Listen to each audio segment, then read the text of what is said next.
All right, guys, and welcome everyone to Dallas on homecoming weekend. Number 10, Miami taking on the SMU Mustangs. Second meeting all time between these teams inside the SMU locker room a moment ago. Games like this is why you came to SMU. Games like this is why you stayed at SMU. Okay? You've already played this in your mind, right, for the last 48 hours. So we already know how it's going to go. Now it's just time to hit play. All right? One team, one heartbeat. Protection mode. Protect each other. Protect our home. All right. I'm so excited to watch you guys play, man. I love you. I'm proud of you, and I believe in you. Let's go get it done. The newly minted head coach, Rhett Lashley of the SMU Mustangs, taking on the University of Miami Hurricanes, ranked number 10 coming into the afternoon. Headed up by Mario Cristobal, and SMU won the toss a moment ago, deferring to the second half, so the Hurricanes will start with the football first. Miami coming off a very impressive win a week ago at home at Hard Rock Stadium against Stanford. Meanwhile, SMU dropping a close game at Wake Forest. And we're underway.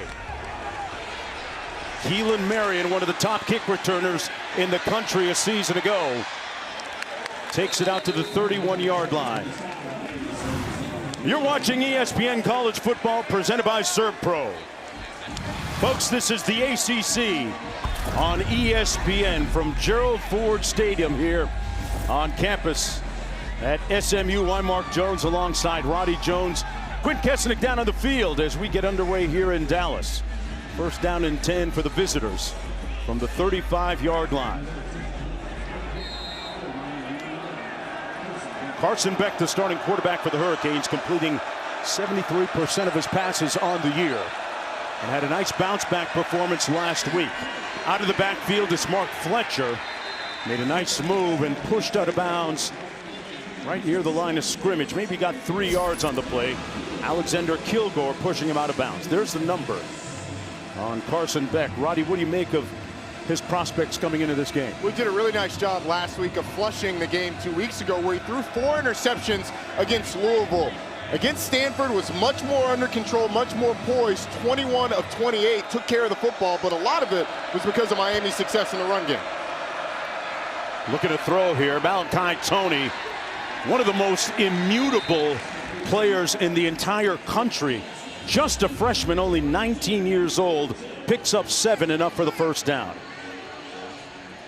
Well, Mario Cristobal has built this offense in his own image. In his 4th season as Miami's head coach, local native from right in El Barrio, right a few miles away from campus.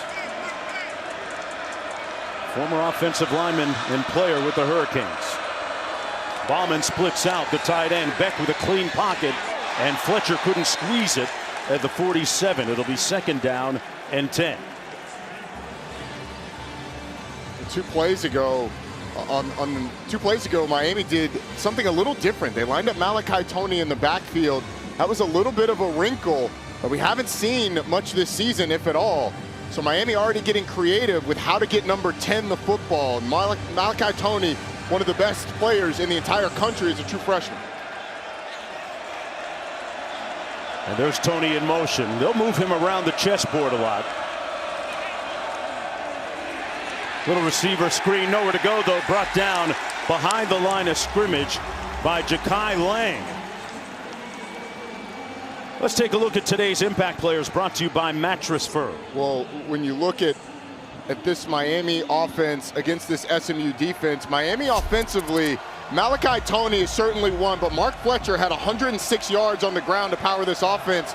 And then in the middle, Jeffrey Mba, he's going to be a big part of stopping the run for this SMU defense.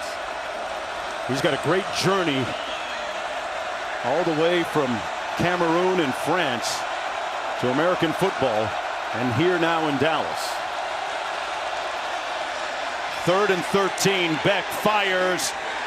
Caught. Forward progress is going to be marked at the 48-yard line. That's JoJo Trader, good for 11 yards, setting up a 4th and short. Miami's leaving the offense on the field. Actually, they may be bringing the punt team now. Yeah, they're taking it off. Mario Cristobal opting not to go for it on this 4th and short.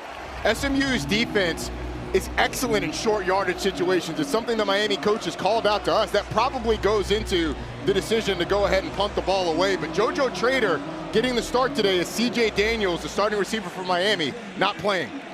That's Yamir Knight of the Mustangs back at his own 12-yard line. Dylan Joyce with the punt for the Hurricanes. The fair catch called and fielded back all the way at the 9-yard line. 42 yards on the punt. Let's go downstairs to Q as we get a look at Ruben Bain, Q. Yeah, we got to look at Bain, but Akeem Messidor should be back in the lineup today for Miami, giving the Canes that incredible 1-2 punch at the defensive end position. Ruben Bain has been tearing it up. He only has 2 sacks this season, but amongst defensive line players across the entire country, he is the highest graded. He's a junior, but at the NFL draft board today, Mark, he'd be taken in the top 10 picks. He's been wreaking havoc on opponents. He's got 39 quarterback pressures. Bain and Messidor look to dominate up front for the Canes. One of the storylines coming into this football contest. SMU keeps it on the ground on 1st and 10. That's Derek McFall. Ruben Bain Jr. His father, Ruben Sr., began the family journey. He played at legendary Traz Powell Stadium back in Miami back in the day and collegiately. Derek McFall again.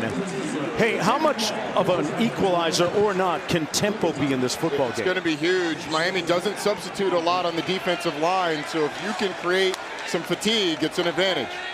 On the receiver screen, complete. And that's going to be a first down catch and run by Jordan Hudson. And they are going to be purposeful about trying to get him a few more targets. He picks up 9 and quickly back up to the line of scrimmage. And we're going to flag. I'll tell you what. Right, there's fast, and this is fast. This is really fast. Offside, defense, number 11.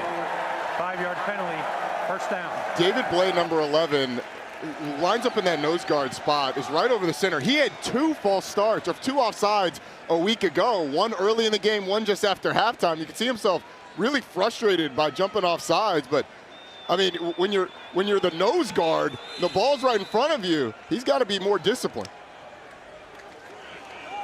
They keep it on the ground. This is Chris Johnson, one of several former Hurricanes. Out of Dillard High School, a Saint. Rhett Lashley, I'll tell you what, I hope he's not vegan because he's going to be seeing a lot of bread. Yes, he is. Coming to terms and agreeing on a reported new deal with the administration. Extension announced yesterday, well deserved. SMU had not won a conference championship since 1984 before Rhett Lashley took over. Won it in 2023 in the American, made it to the ACC championship game last year and the college football playoff. Maryland goes into the backfield, throw downfield, got a man, and it's caught at the 45 by McFall. Got in behind Mohamed Toure. And it's a first down for the Mustangs quickly up to the line of scrimmage after the 24-yard pickup. Did a really good job of manipulating the safety's eyes before hitting the pass down the field. Nice run to the left side and a big-time hit by Besaint. Well, Kevin Jennings looks to his left and then slings it, and McFall is able to get around Mohamed Toure, the linebacker. They formationed that into that matchup. They moved guys from the boundary to the field. It forced Toure in against Derek McFall with a lot of space, and they're able to hit the big play. Jennings going to pass again, gets it out quickly again, completes it again, this time to R.J. Maryland, who stopped up several yards shy of the first down. The question begs, can Kevin Jennings rebound from arguably his worst performance as a Mustang? This is a much better start. He's already more accurate than he was early in that Wake Forest game. They get it out quickly one more time. Out of the backfield, that's Jordan Hudson. His second reception brought down by Keontae Scott. I'd expect Rhett Lashley to go for it here. It's going to be 4th and short. This is Kevin Jennings last week. That doesn't even tell the full story. It was inaccurate early, missing some passes. But this Miami defense is big up front. Can SMU get enough push to get this first down? Kevin Jennings has also been a little banged up, so the run game has not been as big a part of his game. Is this the time that they sneak in a quarterback run? Some confusion from SMU. Yeah, You got TJ Harden in the ball game. Their #1 tailback, or amongst a group of them. SMU, their first time out The of Mustangs are 6 of 9 on 4th downs this season. It'll be 4th and short when we come back.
Welcome back, everyone, to Dallas and Gerald Ford Stadium. Zeros on the scoreboard, just underway. Mark Jones, Roddy Jones, Quint Kesnick down to the field.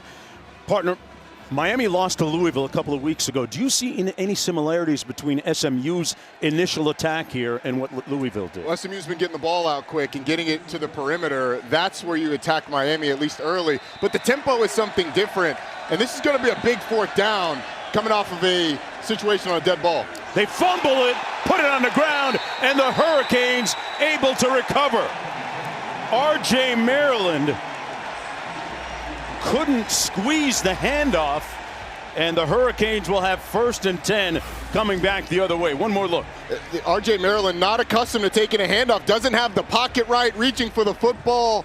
It's just bad technique by the tight end. And it ends up on the ground. I'm not sure they'd have had the 1st down anyway. Keontae Scott looked like he was right there, but after the ball hits the ground, he's the first man there.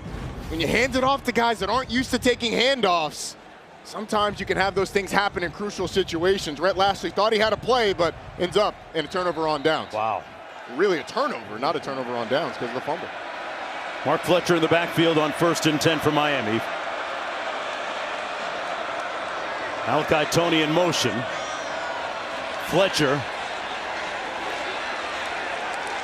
down to the 45-yard line. Hey, Roddy, believe it or not, the Canes didn't run it between the A or B gap, huh? You know, there's been a lot of talk about how Miami's run the ball and whether or not it gets outside. A lot of it depends on how the defense is playing you. That's an outside zone play. They run outside zone a ton in the last few games. But Shannon Dawson's crew has had to cut it back in because people have played with a hard edge. Shannon Dawson As long as they're successful in the run game, he's going to be pleased.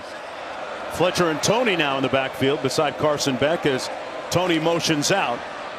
Makes the catch in a little bit of space. And this time stopped up at about the 47-yard line by Deuce Harmon. Picked up 2 on the play. Malachi Tony, the most dynamic player offensively for the Miami Hurricanes. He's got the talent and the personality to be one of the leaders of that offense. As Carson Beck will keep it on 4th down, it looks like he has just enough, pardon me, 3rd down, just enough to pick up the first. Good job of Carson Beck of feeling the soft spot on that quarterback sneak, rolling himself into that 1st down.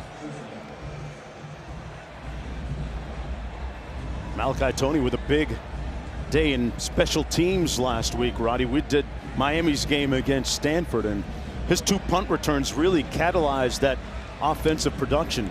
They did. Only 52 yards receiving for Malachi Tony, but his impact in the special teams game, I thought, took some of the pressure off of this offense as it sort of sputtered in the 1st half. Fletcher between the tackles, straight ahead, pounds it down to the 44 of SMU, hit by Terry Webb. Picked up 8 yards on the play, and there is the real emotional leader of that Miami offense, Mark Fletcher Jr. And now Miami up at the line of scrimmage quickly. Markel Bell may have moved a little early. False start, offense, number 70. 5-yard penalty, 2nd down. Markel Bell, a mountain of a man at 6'9", 345 pounds. He's a part of an offensive line for Miami that they have a lot of confidence in. They go 6'9", 6'6", 6'3", 6'6", 6'6" across the board. It's one of the biggest offensive lines in the country. Markel Bell's done a nice job at that left tackle spot for him. Tony and Fletcher in the backfield on the 49-yard line. Beck with a clean pocket delivers a strike down to the 43. It's caught by Keelan Marion. 6-yard gain. Hey, coming up at 7:30 Eastern on ABC and the all-new ESPN app. The final game of the triple-header. Number 14 Tennessee hosts number 18 Oklahoma in Knoxville. It's basically a college football playoff elimination game. Oklahoma, Tennessee, feels like the loser is kind of out of the running both in the SEC and in the CFP. 3rd down and 1. Who do you like in that game? I like Tennessee, that offense. Homer. Fletcher straight ahead, picks up the 1st down by moving the pile all the way down to the 40-yard line. Got 3 on the play. I don't think you can overstate how much the identity of Miami's offense is wrapped up in Mark Fletcher Jr. And that offensive line. I mean, he stopped initially, and then you get Francis Maui-Noa behind the big running back, and he starts pushing forward. Look at 61, gets in there and starts pushing forward, and that's when that pile starts to move. The future 1st rounder helped get that 1st down. From the 40-yard line, Beck. Gonna run with it. Slides in safely. They're gonna spot it back at the 36-yard line. Picked up 4 on the play. It's a nice decision by Carson Beck. He's not a huge run threat, but does know how to use his legs functionally. Shannon Dawson has started to find something, mixing in, doing a really good job of mixing in some passes with that downhill run game that we've been talking about. Statistically, that SMU secondary is one of the lower-rated secondaries in the country in terms of pass defense numbers. Beck downfield, caught, touchdown Hurricanes, JoJo Trader.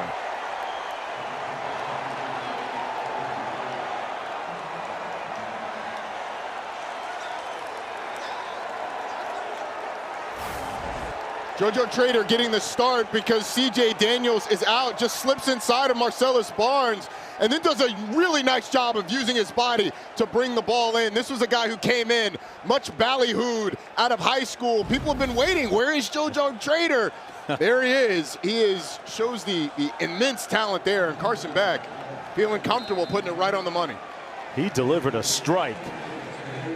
And Trader getting the start in place of C.J. Daniels today, who's out.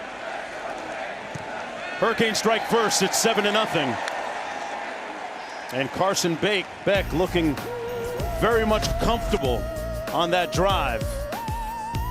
That 4-interception game against Louisville way back in the rearview mirror.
ESPN College Football is presented by Serve Pro, the #1 choice in cleanup and restoration.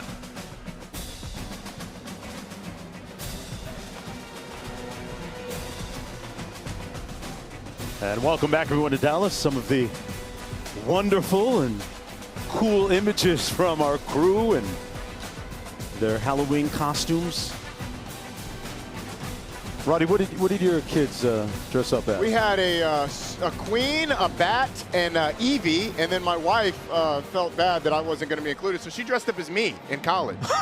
Wore jersey, the eye paint. All right. It was a surprise to me. So it's awesome that our crew shared those pictures, and we appreciate the heck out of them missing a time like Halloween with their families to be out here with us. I like that Mad Doctor looking Knox Arlo kid there. Yeah, that was pretty cool. All out. On the kick return, here come the Mustangs, right up the middle, bursting through the seams. Link Rhodes all the way out near midfield at the 44-yard line. So SMU will have very auspicious starting field position here on this drive. There's my Dressed crew. as Roddy. Yeah, and my wife there on the left wearing my jersey.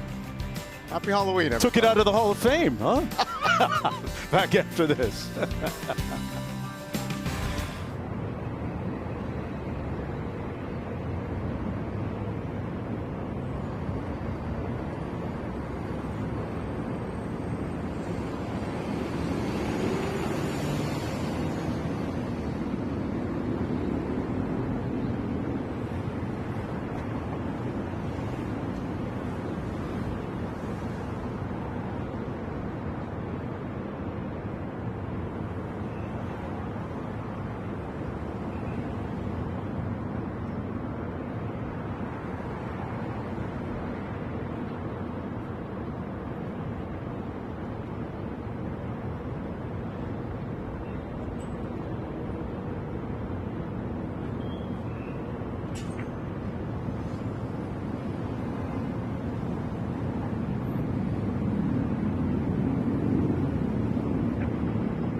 And welcome back, everyone, to Gerald Ford Stadium here in Dallas. SMU trailing 7-0 against the Hurricanes.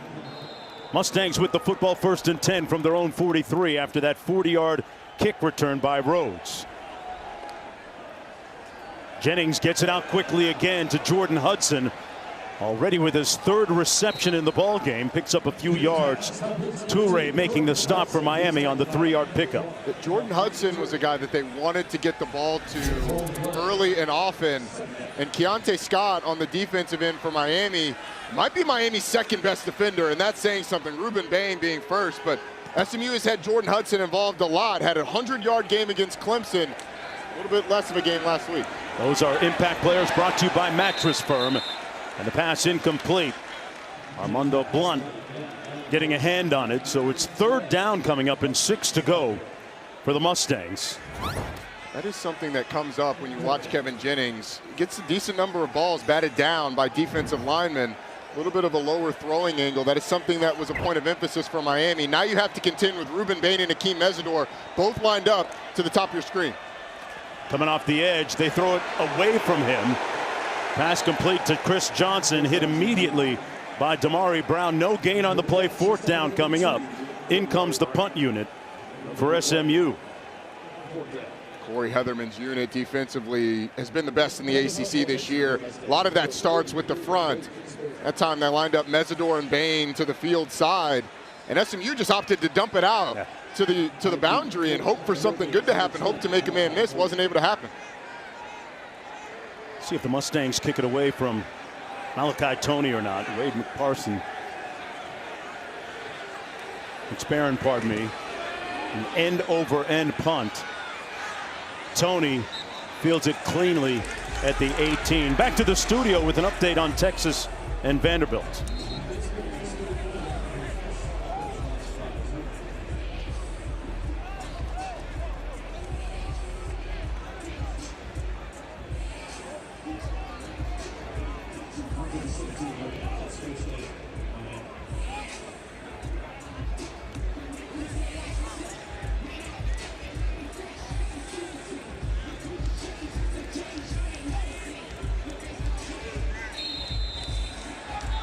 Manny Diaz's crew out in front by a touchdown. 1st down and 10, Miami.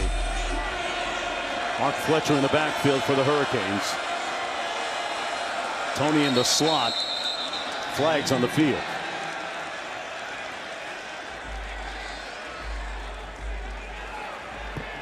Snap infraction, offense, number 52.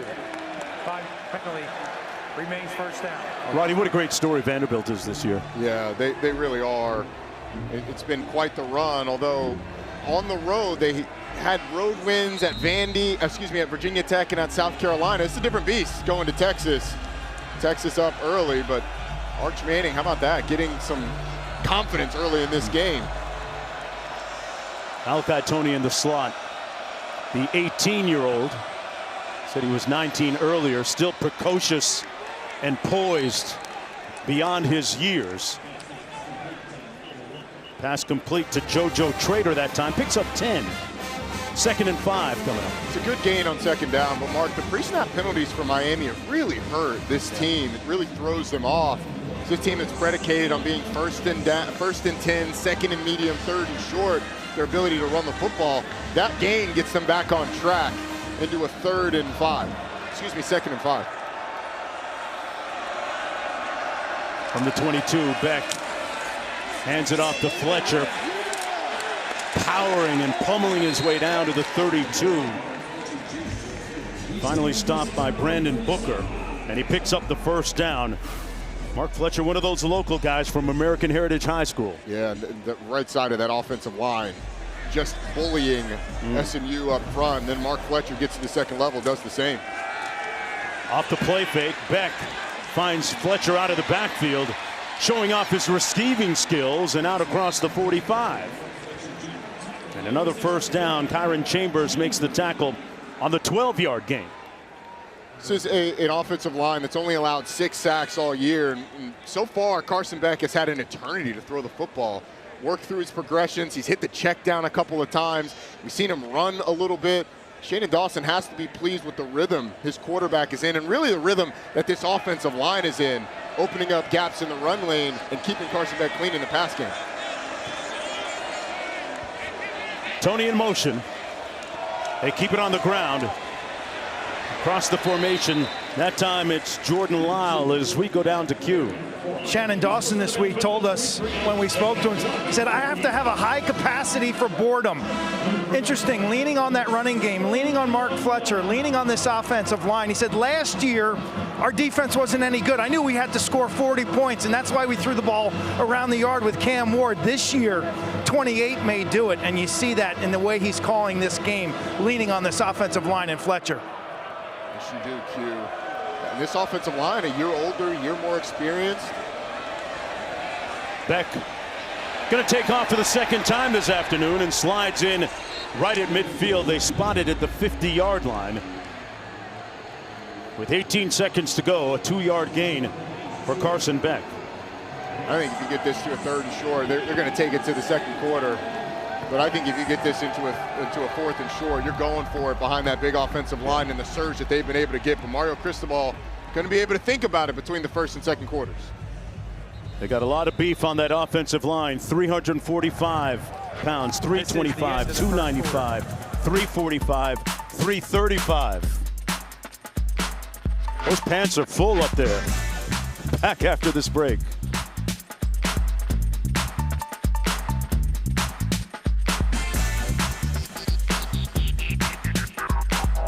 You good? Coach, what was the single key development in that first quarter?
coming in Dallas where these fans are jubilant as SMU has signed an extension to their head coach, Rhett Lashley. You go back to Springdale, Arkansas, where he was a high school quarterback.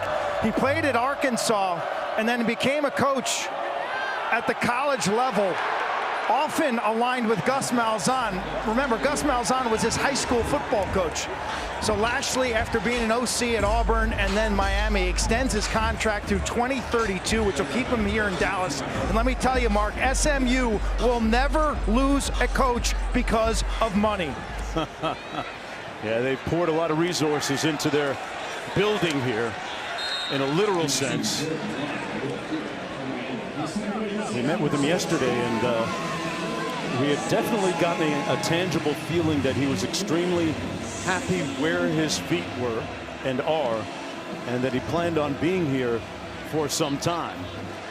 And they are doing some renovations. They just opened up a new facility here a couple of years ago, and still on the positive up building stage.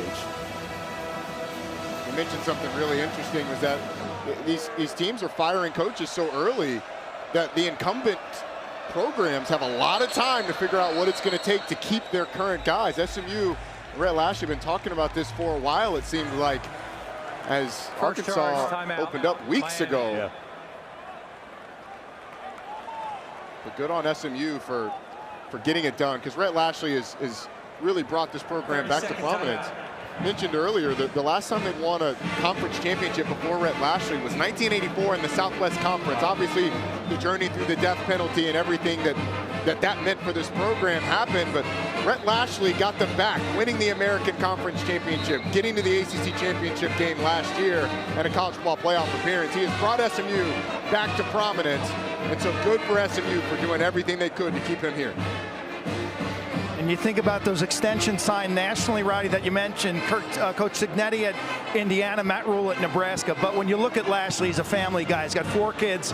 His 2 sons are in 9th grade. They'll be able to complete their high school years here in Dallas. And everywhere in the facility, we walked around yesterday, pictures of family. And so I think it comes down to 2 things for SMU success: money and people. Those relationships count, where things can be transactional at times. Carson Beck downfield at the 8-yard line. There's a flag down. The catch made on the play by Alex Bauman, the tight end. Let's see if it stands. You're going to get offensive pass interference on Malachi Toney, who was in contact with William Nettles, the corner. Pass interference, offense, number 10. 15-yard penalty, replay, second down. You saw it. So Malachi Toney runs a go down the sideline, and then he kind of gives up on the play, starts blocking with the ball's in the air. It's Alex Bauman who then makes the catch. I think Nettles would have had a chance to pick that ball up if it wasn't for the interference. So good job by this crew of finding that. Hey, you talk about great running backs that played here in Dallas at SMU. Eric Dickerson, one half of the Pony Express, went on to a brilliant Hall of Fame NFL career as well. Let me say, greatest athlete to ever wear the rec specs, Eric Dickerson. And gotta be. And the collar too, right? Made him fearsome. Yeah. And the neck collar? Definitely the best running back to wear that cowboy collar. Beck looking for Toney, incomplete at the 34. So Mark, another offensive penalty for Miami wipes out a big gain. And this Miami offense, especially over the last couple of weeks, has really stopped themselves due to these penalties. Now they're in the 3rd and forever. You're just hoping to get in the field goal range for Carter Davis. Got to get all the way down to the 15-yard line. Malachi Toney, one of Beck's favorite receivers on 3rd down. This season, 36% of the time. Daniels unavailable today. A bunch formation out to the top of your screen on 3rd and long. Beck completes it underneath. That's Bauman down to the 30, pardon me, Moore down to the 30. Well within field goal range for Carter Davis. Except for a hold on Francis Maui-Noah. Wow. Holding, offense, number 61. 10-yard penalty, replay, 3rd down. So Francis Maui-Noah is lined up right here, and he's lined up against Isaiah Smith. I mean, Isaiah Smith's going to get up the field and then try and get back inside, and Maui-Noah just slings him to the ground. And so it knocks Miami even further back. 3rd and 33. Wow. It's never something that you want to see.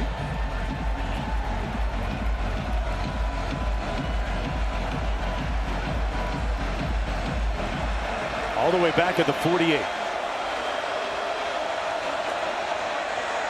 Beck underneath to the tight end Lofton. Puts his hat down and makes it down to the 38-yard line. Stopped up by Brandon Booker. So 4th down right now, really on the fringes of field goal range. Greg James also in attendance, the other half of the Pony Express. 4th and 24 coming up. Greg James can play some ball too now. That was a fearsome duo. They had wheels. Oh yeah, both of them. Wheels. And which way you want to go? You're going to hand it to Eric Dickerson and maybe get run over and then run through. You can hand it to Craig James and do the same on the other side. Looks a little different here, the Hilltop, but it is still offensively explosive and certainly something to be proud of. Offense, 5-yard penalty, 4th down. 4th down coming up. They're going to punt. You know, for those of you that don't already know, I decline the penalty. You don't want them to go back anymore. Correction. Okay. Delay game penalty is declined. 4th down. Man, your forecasting is on point today, partner. I mean, it's 4th and a mile. They're not going to go for it. You don't want to give them extra room for them to be able to get this ball inside the 10-yard line. This is really smart on Rhett Lashley's part. Amir Knight back inside his own 10-yard line. Dylan Joyce punting from his own 46. Joyce averaging about 47 yards per punt. Will try and land this one inside the 10, but it caroms into the end zone, so it'll come all the way out. And if Rhett Lashley doesn't decline that penalty, that thing hits at the 4-yard line. Mustangs with the football when we come back.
Once we sensed things were amiss, here comes a train with a twist. A precipitous fall and subsequent rebirth, James and Dickerson an express that was rare earth. Now giddy up Mustangs to an ACC berth. Dallas's team and of course Fort Worth. Now with a cheer, the echoes swell. No more death, but a hope of an ACC groundswell. Two of the best players to ever do it at SMU, and if you don't already know, this is still the only program that has suffered the NCAA's death penalty, and what a resurrection it's been from that time. Jennings has a man. Caught downfield to the 43, Brinson. And the former Hurricane makes it 1st and 10 on the visitor side of midfield. What's just a double move on the safety. Jacoby Thomas, Romello Brinson runs right by him. Kevin Jennings puts it up, and the big receiver creates a big play. 41 yards in all. Jennings moving around. And that's Harden out of bounds at the 35. They'll spot it. Tough catch by Harden that Best time. catch we've seen all day. He snagged it with one hand. Jennings threw it behind him a little bit. Yeah, it was honestly like what you'd see with the Pony Express. A little option action. Tossing it out. 2nd and 5. Jennings hands it off to Harden. Nowhere to go that time. A big surge by that Miami front. Moten, Blay in on the play. And it was caused by one of our impact players, Keontae Scott, nickel on a little blitz where he jumps inside. It's unblocked, and that forces Harden back inside into those big awaiting defensive linemen. SMU got the big play. Miami doesn't give up big plays. You have to be able to capitalize on this drive. Loss of 2 on that previous play. 3rd down and 8. Hudson's been a favorite target of Jennings. That pass dropped. Brinson, the intended receiver. Romello Brinson with the most drops on this team, 3 of them, and this is going to be a 1st down for sure. Just goes right through the hands. It's been a little slick today as we've had some rain. That might have played into it. Certainly did it on the big play down the field. Kevin Jennings put it right on him, and SMU squanders a big play opportunity. Those are going to be hard to come by against this Miami defense. SMU not able to get anything out of it from a 1st down perspective. Now they're going to attempt a long field goal. Sam Keltner going to attempt this one from 54 yards out. This would be a career long, which is 51 right now. They're going to blow it dead first. That ball caromed off the crossbar. Before the snap, delay a game, offense. Oh, wow. 5-yard penalty, 4th down. Do they go for a 59-yard field goal? No, not after you just see it doink off the crossbar. It's probably a favor for SMU that they got the delay a game, because Miami would have taken over in great field position. Now you get the delay a game, and there's the doink. Yep. Wow, costly penalty for Coach Lashley's team. I wonder. Yeah, there they are, marking it off. So Tony back to get this punt for the Hurricanes. He's going to stand on zone 5. It's Sparren ready to punt. Talked about how this program has bounced back from one of the most ignominious periods in its entire program history with the death penalty. And it's been a great rebuild in the last short term anyway, couple of few years, led by Coach Lashley. Tony fields it with a fair catch at the 12-yard line. With 10:19 to go. It's not the Pony Express. It's the new version. On defense when we come back to Dallas.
Welcome back, everyone, to Dallas. Mark Jones, Roddy Jones, Quinn Kesnick down on the field. The Hurricanes lead 7-0. Mark, how about that Duke Clemson score in the ACC? This is a Duke team that, as long as they don't turn the ball over, has been pretty good. But Clemson, unless they're able to come back in this one, we'll see. Talking about precipitous falls, we've seen some big ones this year. Clemson, Penn State. Head scratchers.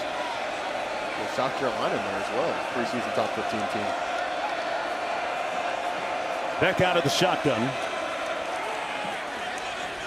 Fletcher hitting that A-gap. Brought down by Spears, a gain of 5 on the play. As we look at the ACC standings, the Fighting Roddy Jones is perfect at 5-0. Virginia's been living really well lately, right? They have. They're going out west to Cal today. But 3 overtime wins for Virginia, 1 game-winning safety in the dying embers of the game against Washington State. But Miami, that loss to Louisville, doesn't control their own destiny. I think there's still some chaos to be had in this league. On the first Saturday in November, Beck has a man incomplete, picked off in the secondary by Amon Moses. Another interception for the Mustangs, their 13th of the season. One of the top teams in the country off the hands of JoJo Trader. JoJo Trader had been having himself a day, and he does a really nice job at the release point, but just doesn't make the catch. And this SMU team has been one of the best in the country at picking the ball off. What a play by Ahmad Moses, the concentration to go up and snag that football. It was the right matchup to go to. JoJo Trader versus Marcellus Barnes, but now we've seen 2 receivers with a ball that might be a little slick due to the precipitation in the air. And it is a turnover party at Club Takeaway. Looks like you every time you go out. Get behind that red velvet rope with an interception. 4th interception of the season for Moses. See if they take a shot right after. Jennings pivots, pulls, touchdown, Stangs! Yamir Knight making it right.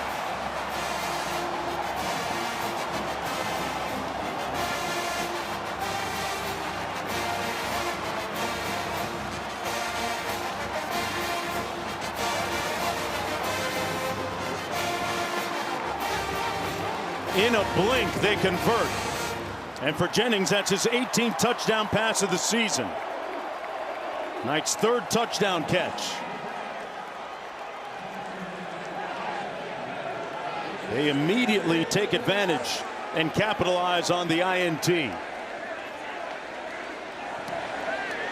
Folks, we're tied in Dallas. We're going to see the safety in the middle of the field. Jacoby Thomas is going to be looking at Kevin Jennings, and as Yamir Knight releases up the field, he's just going to float to his right, and it opens up the big void in the end zone for Yamir Knight.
ESPN College Football, presented by Serve Pro, is brought to you by Coca-Cola. Fan work is thirsty work.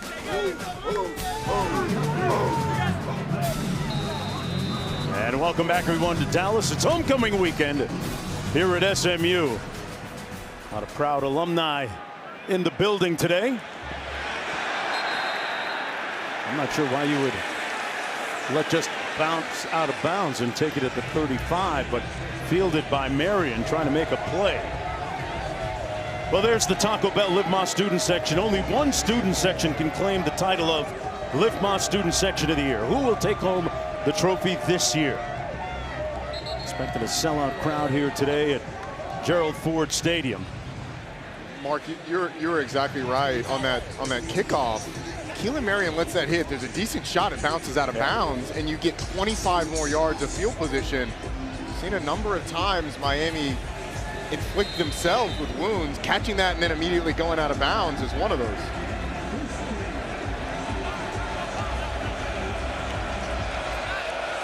First down and 10 for the Hurricanes.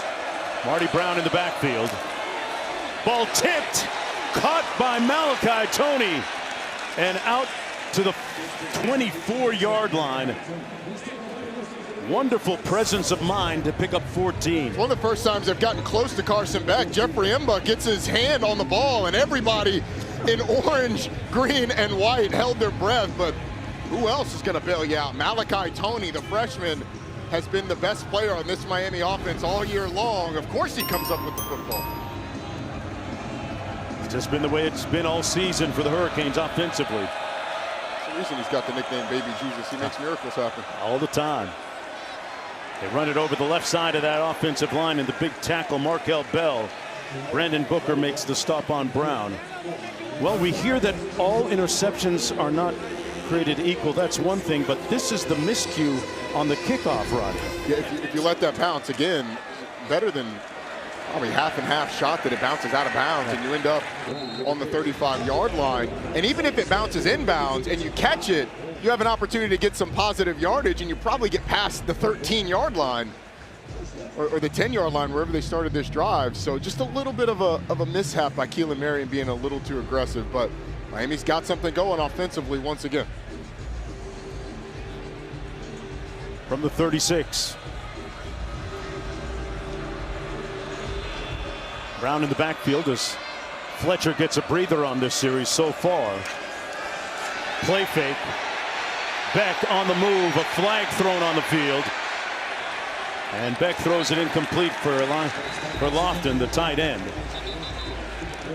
Roddy, you had pulled up some interesting stats about Beck off of play action versus dropping back. Let's get to it after this call. Holding, offense, number 73. 10-yard penalty, replay first down. They called it. They called it on Inez Cooper, the right guard, who's also the center. Carson Beck, you look at him this season, 80% completion percentage off of play action. It drops down to 69%, but I think the biggest one, only one interception on dropbacks from play action. When it's straight dropbacks, 7 of his 8 interceptions have come off of that. I think a lot of that's the clarity that play action brings down the field. Interesting point. They keep it on the ground. Brown again. Out beyond the 30. They get spotted at the 32, a 6-yard pickup. Time winding down to the first half. And much like that Stanford game with Miami last week, it was 7-7 for most of the first half and ended that way after 2 periods before the Hurricanes broke it open, especially on the ground in the second half. 2nd and 14.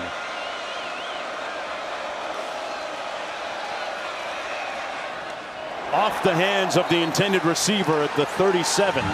Incomplete for Bauman. Let's go down to Q. This SMU team has all sorts of ex-Miami connections, whether it's Rhett Lashley, who was the OC there, De'Ara King, a former quarterback, Tyler Van Dyke, Reggie Bain, who's Ruben's brother. And so there was some concern from Mario Cristobal this week about espionage, basically stealing of signs and knowing terminology.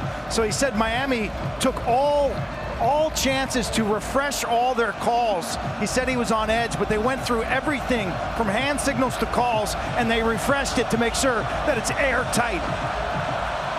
Got to be secure in your corporate knowledge, and now a frustrated Carson Beck stomping towards the sidelines, and a penalty against Miami. Let's see what happened here. Well, Carson Beck's frustrated because the play clock hits 0. He's trying to get the snap from his center, and so he's frustrated, and then guys end up jumping, so you got to delay a game. You also have a false start.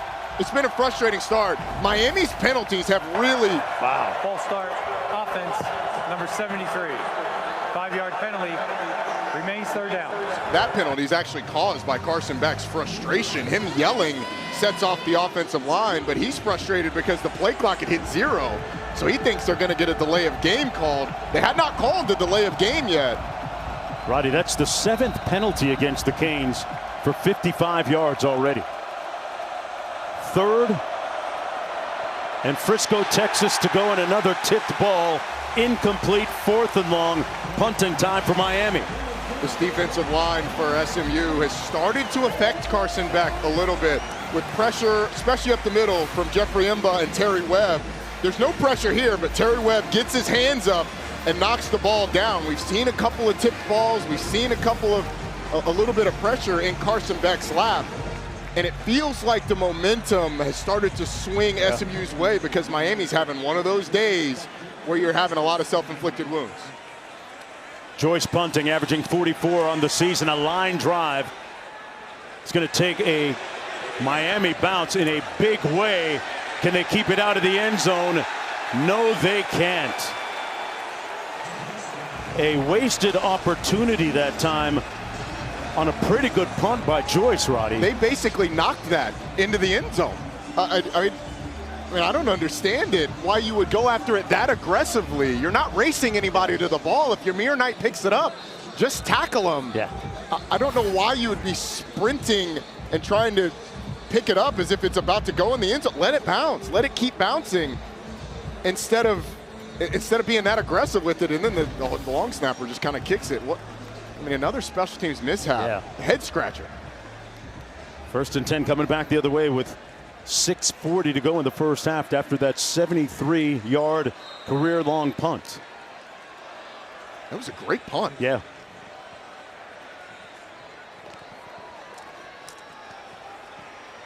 They run it into the boundary, short side of the field. That was Chris Johnson. Let's take a look at today's More Than a Home Team, brought to you by Cracker Barrel. And some of the cogent numbers today. SMU's won 17 of the last 19 home games. Prior to last week, they'd won 20 of 21 conference games, actually coming into this one. Toure making the tackle on Johnson. Man, it's a game-saving tackle by Muhammad Toure in the hole. There was nobody behind him for SMU. Q did that great report on some of the corporate knowledge that might be left over and being careful to change signals if you're Miami. SMU sent out 3 former Hurricane players as their team captains today in a little gamesmanship. Jennings lofts it downfield, incomplete, intended for one of those 3 former Hurricanes, Romello Brinson. Roddy, I have to ask you, as a former player, what do you make of that when you see some former players coming out to represent at the toss? I would like to make a lot out of it. I'm not going to lie to you. Well, go ahead. Nobody on Miami's sideline has any idea who the captains are on the other side. Right. They have no clue. Right. I never knew who the captains were, so it doesn't matter. Well, they know who number 10 is. And Coach Lashley seemed to be a little perturbed with the fact that they punted it at Malachi Toney last time. He's going to let it bounce. Good directional punt by the Mustangs, out of bounds at about the 34-yard line. Well, time now for our Aflac trivia question.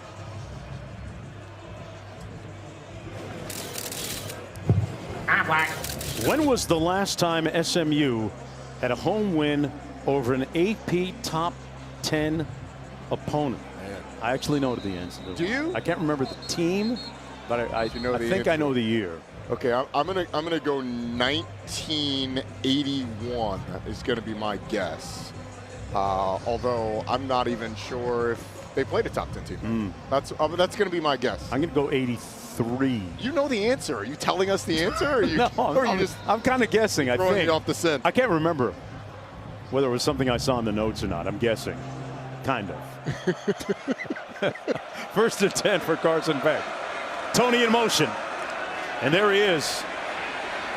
Malachi Tony attracting a lot of attention. They don't need a GPS to find that guy.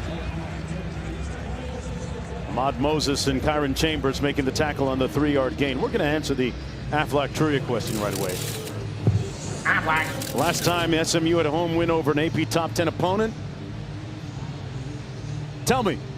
Oh, wow. 1974. I mean, Texas.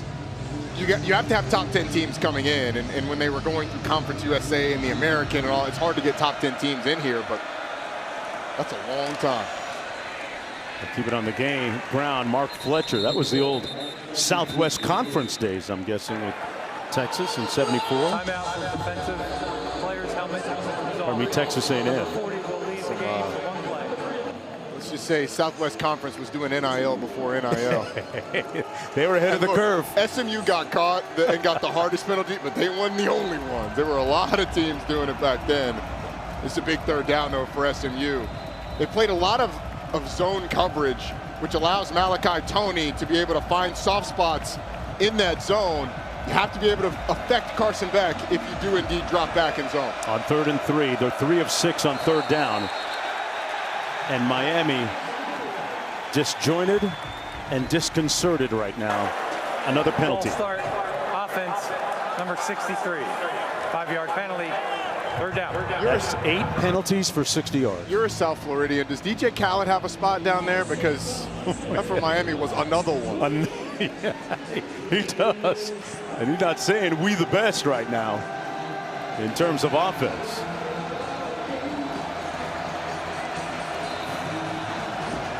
Malachi Tony in the slot right there. That's who you got to find if you're SMU. Beck. Complete to Marion. And that's on SMU side of midfield at the 47-yard line. Picked up 16 on the play, 1st and 10. Well, it starts with the protection, which is excellent. But Keelan Marion in zone coverage just gets over to the middle of the field. There's no linebacker there. It's in front of the DBs. And a nice delivery by the experienced Carson Beck. SMU can't be giving up 3rd and longs against this Miami offense. Fletcher in the backfield. 4 receivers out on this formation. Beck with a clean pocket. Broken up. Good closing speed to jar that loose by Marcellus Barnes Jr. Arguably their best cover corner and good length at 6'1". He's had a tough day today covering JoJo Trader, but that time in that zone coverage, breaks on the football and knocks the ball out. Intended for Tony Johnson, sets up 2nd down and 10. Marion will split wide to the top of your screen. Johnson at the bottom. Miami's been able to have a lot of surge in the run game. It's felt like they've kind of gotten away from that a little bit. Tony in motion again. They hand it off to Fletcher. They go back to it there, Roddy. Down to the 43-yard line. Kyron Chambers making the tackle on that 3-yard pickup. Under 3.5 minutes to go here in the 2nd quarter. 3rd down and 7 coming up for Miami. JoJo Trader comes back into the football game. There was that tipped pass off his hands that led to the interception and subsequent touchdown for SMU. And the pre-snap look looks like SMU is going to be in zone coverage again. If you're not able to get around Carson Beck and get him off the spot, it gives him a lot of time to find somebody. Play clock. They did not get that off in time unless they called a timeout, which they seem to have done. They have been perilously close several times to not getting the playoff. Carson Beck was frustrated then because he felt like he had control of it, and I think they were going to get away with it. The snap happened almost simultaneously as the play clock went to 0, likely would not have been called delay of game. We didn't see a flag come out. I think they would have gotten that snap off. So Carson Beck, the experienced quarterback, frustrated because I think he felt like he had a good handle on the play clock and a good play against what started looking like zone. Yeah. And then SMU showed man coverage and was going to bring a big blitz.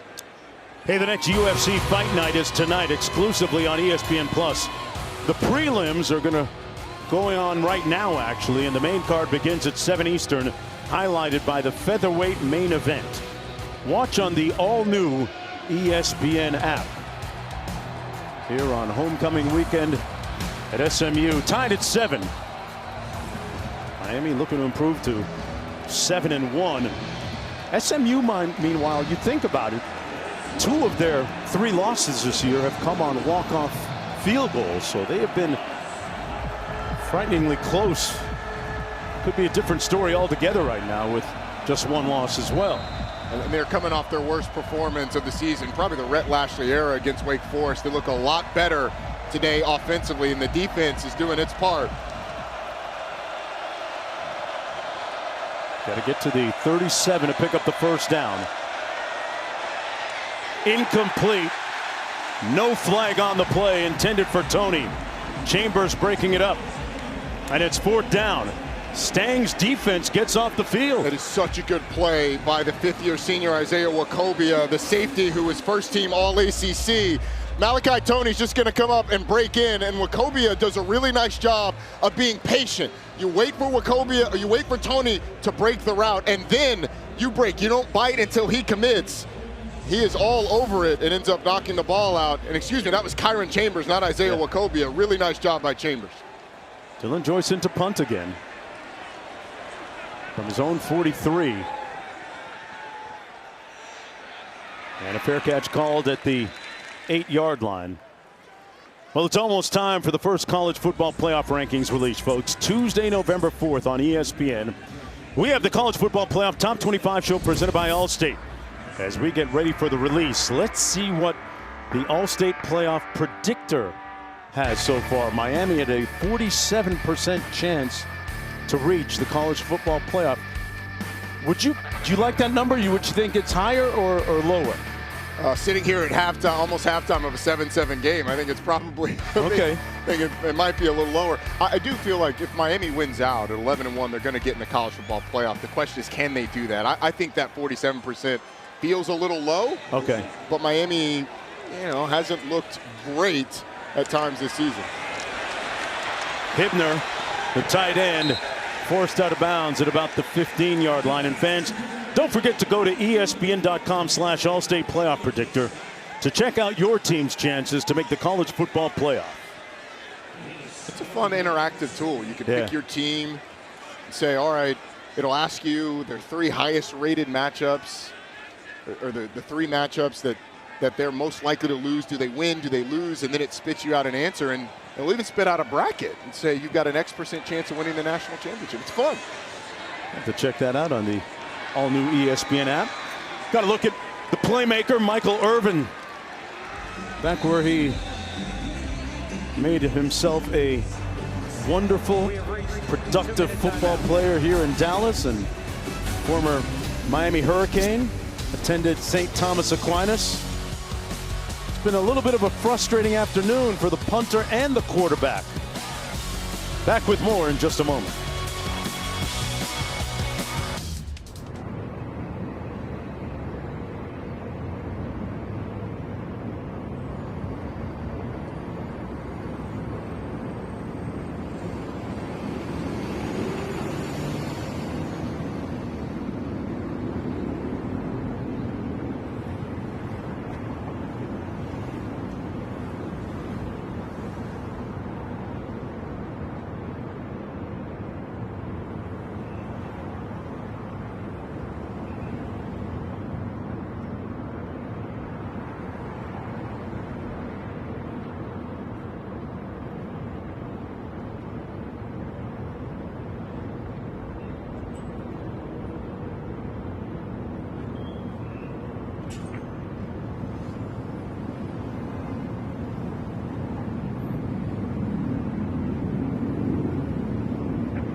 All right, thanks a lot, Matt. Back here, it'll be SMU football from their own 15-yard line. First down and, pardon me, 2nd and 3.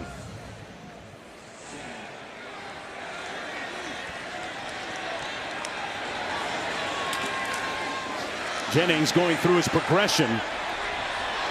Took a big hit at the 13-yard line from Jacoby Thomas. And Thomas took the brunt of that. Slow to get up. It looked like Kevin Jennings was going to have a lot of room, but Jacoby Thomas defensive player injury. breaking off potential 10-second runoff. Breaking off of his route, closing down and hitting Kevin Jennings. He's banged up. Now it's going to be interesting. So clock stops due to the injury. Here's what it looked like. Kevin Jennings nowhere to go, finds a little space. Thomas breaks it off. You see the hard impact on that shoulder. It'll be interesting to see here with a 3rd and medium, 3rd and 3, so 3rd and short, if Rhett Lashley accepts the 10-second runoff or declines it. Because if you don't get the first down, obviously Miami gets the ball back, 1 timeout. And so if you're thinking that, then you probably accept the 10-second runoff, let that time run off. But then injury, and there's a 10-second runoff. If Please you do reset take the game clock to 1 minute 39 seconds. And so he accepts it on my signal. You do take the 10-second runoff. It affects you if you get the first down. Obviously, you have 10 less seconds. I think it's smart by Rhett Lashley to go ahead and do that just to be safe on the back end. And you have 2 timeouts. Still plenty of time. Good to see Thomas able to walk off the field under his own agency. 3rd and 3 coming up in a game that some people might feel is a little bit closer than thought it would be. Miami a favorite in this game. Double-digit favorite in this game. But look, the way Miami plays offensively, slow possession, it sort of lends itself to closer games, especially early on at halftime. But the self-inflicted wounds by Miami on offense and special teams, and then the bust on defense after an interception, that's what has us here tied up. Hurricanes coming into this football game ranked number 10 in the country. SMU 1 of 5 on 3rd downs today. Jordan Hudson splitting wide to the top of your screen. Brinson also out that way as well. Jennings looks right. Is going to be sacked back at the 7-yard line by Marquise Lightfoot. And the Canes defense gets a sack. No, it wasn't Bain or Messidor, but they got to him. 2nd one of the season for him. It was not, but Keontae Scott just blitzes off the edge, and as they try and roll out, it stops Kevin Jennings from being able to get outside and forces him back to the inside to the awaiting defensive lineman. They were trying to get a rollout to the field so that you could get away from having to protect. It's 3rd and final timeout of the half. 30-second timeout. Timeout Miami. Jason Taylor does an outstanding job with those defensive linemen for the Miami Hurricanes, in particular Ruben Bain, a guy that he works extremely closely with. There's a look at the former Miami Dolphin, a very good coach and potentially a talented head coach maybe in the future. Started off at St. Thomas High School coaching there. He has a son that plays football as well. And this defensive unit has some talent. We're very well coached. And Jason Taylor brings a certain professional level of nuances and subtleties to coaching this D-line. Pre-game working with Messidor and then working with Ruben Bain. And you stand on this sideline, the relationship between Taylor and Bain is off the charts close. Taylor on 3rd down situations will actually signal to Ruben what pass rush move he wants his young junior defensive end to utilize. Now, who would want to be coached by a Hall of Famer like Jason Taylor? I certainly would. Yeah, especially at that position, man.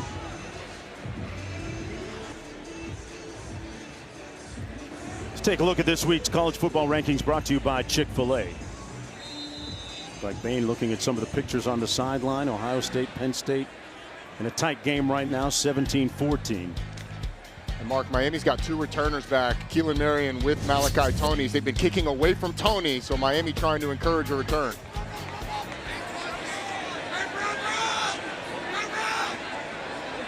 Hurricanes are out of timeouts when they get the football here. This will be Malachi Toney from the 44.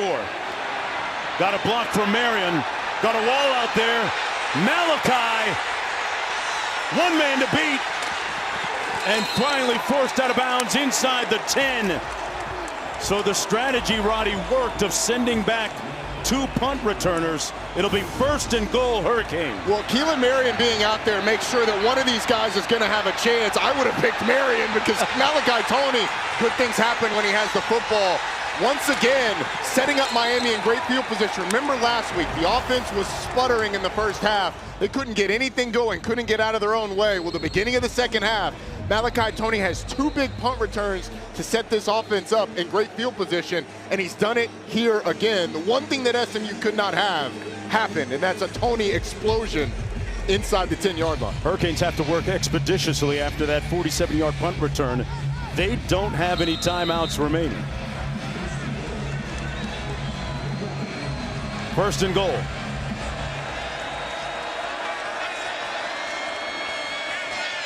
Into the end zone, Beck overshoots Toney, stops the clock with 44 seconds to go. Ahmad Moses was there in coverage. It'll be 2nd down and 10. Strategy-wise, Miami's going to have 2 more chances to be able to get in the end zone before you kick a field goal. I actually think you can run the ball here on 2nd down. You got plenty of time to get back up to the line of scrimmage, get set for 3rd down, and then you're going to have to throw it and get an incompletion or a touchdown on 3rd down.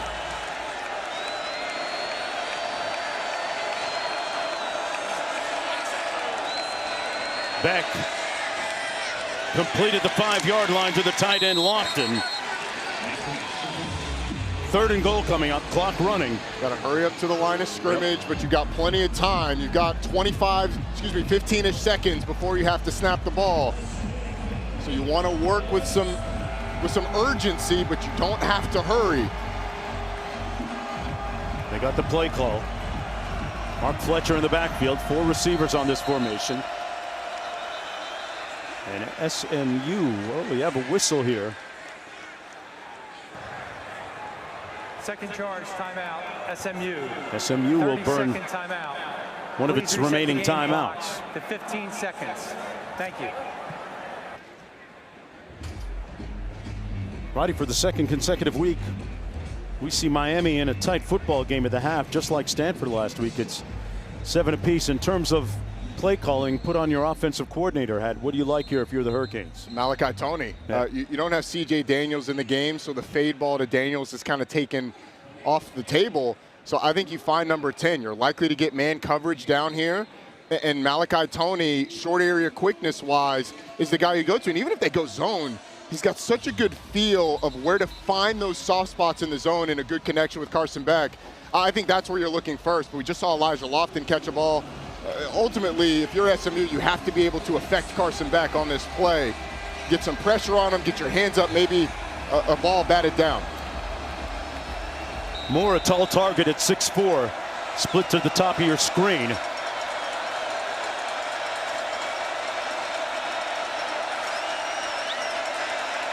Beck pulls, incomplete, jarred loose on the goal line by Miyazono.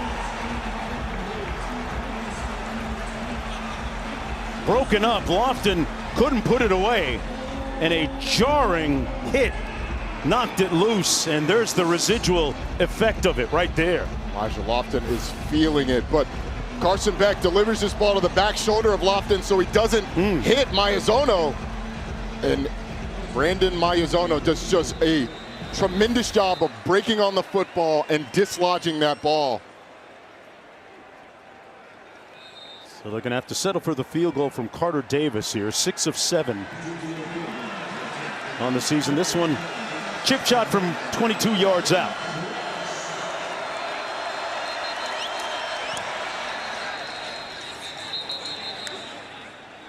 SMU burns A Before the timeout. snap, timeout was called SMU. A touchdown saving hit a moment ago by 30-second timeout. the Will linebacker, Brandon Maiazono, saying to Lofton, don't come in Maiazono.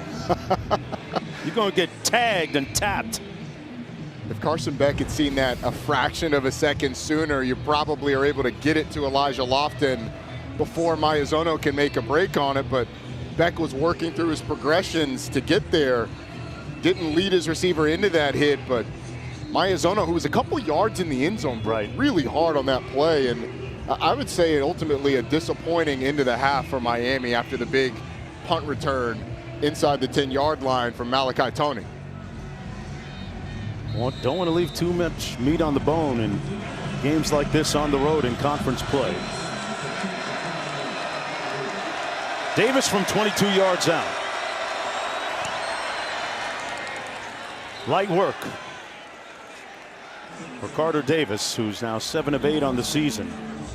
Miami taking a 3-point lead with 7 seconds to go, and yeah, you would have to consider that a little bit of a win for SMU, partner. Rhett Lashley is pumping up his defense, as well he should. Great job by that defense of holding Miami to just a field goal attempt. SMU gets the ball first in the second half. So I think if you're SMU, you're feeling good about the place that you're in. You settled into this game.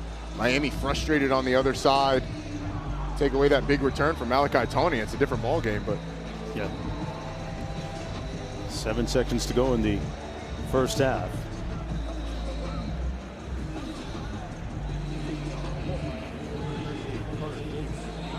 Rhett Lashley reportedly coming to terms on a new agreement, extending his contract with SMU.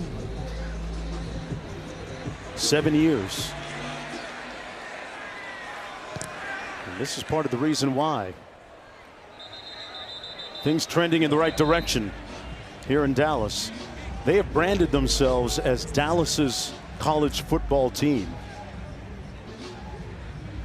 And they've already got a top 25 recruiting class coming in as well. It's a big recruiting weekend for SMU. They've done a really nice job. It's a great area. It is. I mean, it's chock full of talent. You can't throw a stone at a high school and not hit a D1 talent. But they've done a really nice job of those high school relationships, getting commitments from big-time players. This is really their first recruiting class last year as a Power 4 program.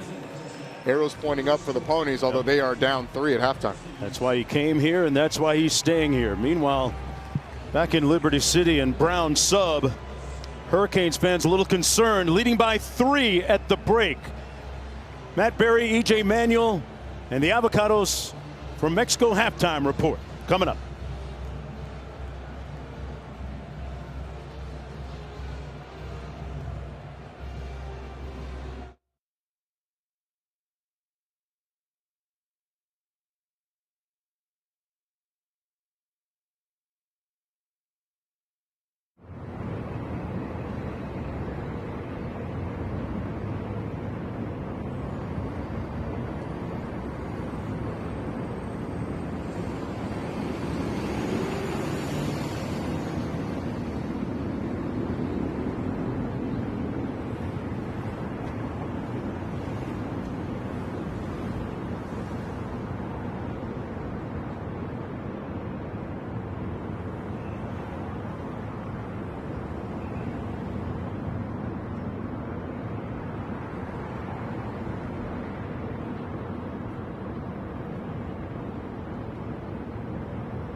Welcome back, everyone, to Dallas. You know, expectations and frustration can be close cousins sometimes. That's the case here in the first half for the Miami Hurricanes, the number 10 ranked team in the country, with a few turbulent spots in that first half, leaving Mario Cristobal feeling busted and not to be trusted. Getting ready for the third quarter. You're watching ESPN College Football presented by Serve Pro. This is the ACC on ESPN. Under a benevolent sky here in Dallas. SMU trailing by a field goal, but they will have the football to start the third quarter. Mark Jones, Roddy Jones, Quinn Kesnick down in the field. Miami offense unable to find its rhythm, the result of a lot of penalties in that first half.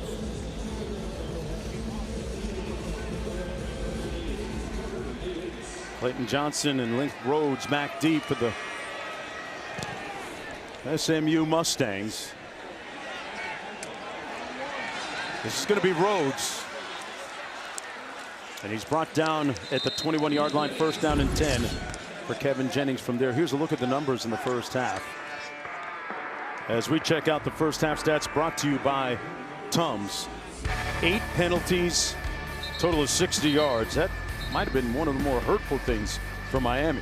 It's really felt like Miami's defense has controlled this game, but an interception set up SMU with great field position. They've got a bust down the field, and SMU scores off of it.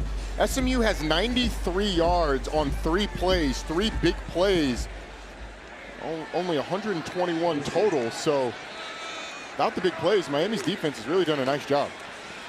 Jennings pulls it out, backside pressure. He put it on the ground, and the Hurricanes recover it. Ruben Bain Jr. there to take advantage of that hit by Xavier Lucas. The ruling on the field was a fumble recovered by the defense. First down, Miami.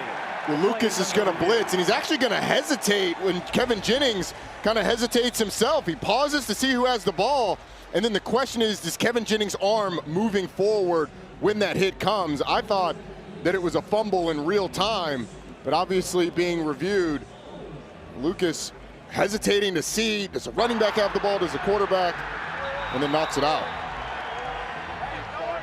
Bain with the recovery. You see possession of the ball, and then you see the ball, and then the hand going forward with the possession of the ball going forward.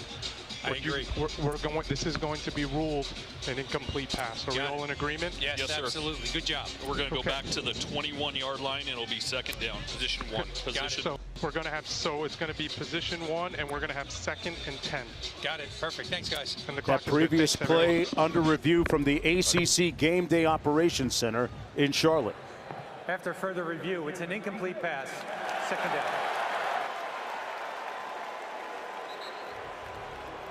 So they'll have another opportunity. Really cool look behind the scenes that we see every week from the ACC. And I agree upon the review. I think this is the view that shows you that arm does start to move forward when Kevin Jennings gets hit. It was bang, bang in real time, but SMU gets away with one there because a fraction of a second sooner, and it's probably a fumble.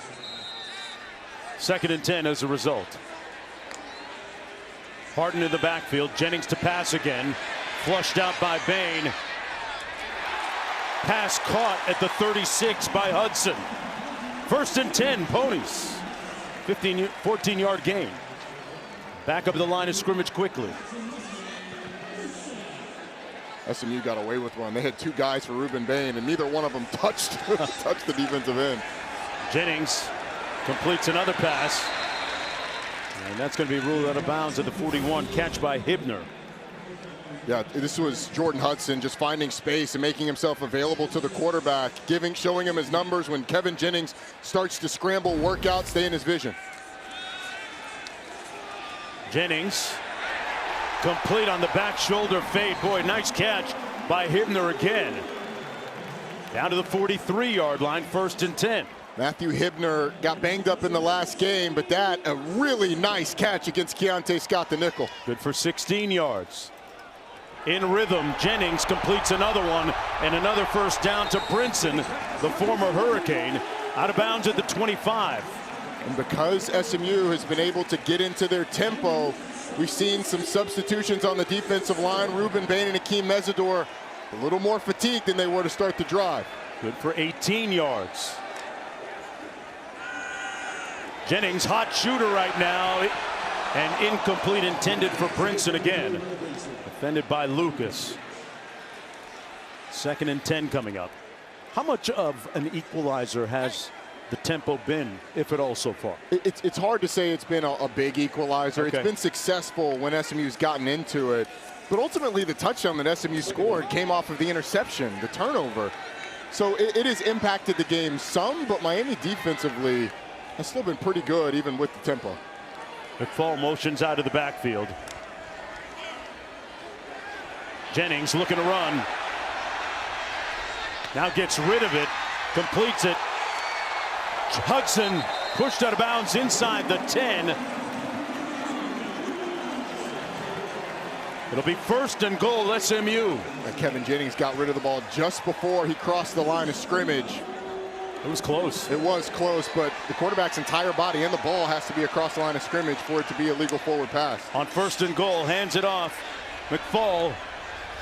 And he's going to be stopped up at about the 3-yard line, picked up 2 yards. It'll be 2nd down and goal. One more look. This is what it looked like. Yeah, I mean, he is right on it. His lead foot is across, but that back foot and the arm behind the line of scrimmage. Well done by Kevin Jennings, keeping it alive until the very last instant before he crossed. Despite the fact that he's playing on a bad wheel, has that bad ankle he suffered a couple of weeks ago, he seems to be moving pretty well here. Yeah. And it's been the scramble game, Mark. It hasn't necessarily been him rushing the football. McFall in the backfield on 2nd and goal. Jennings looking for a seam. Tucks it under. Touchdown! Mustangs, who take the lead.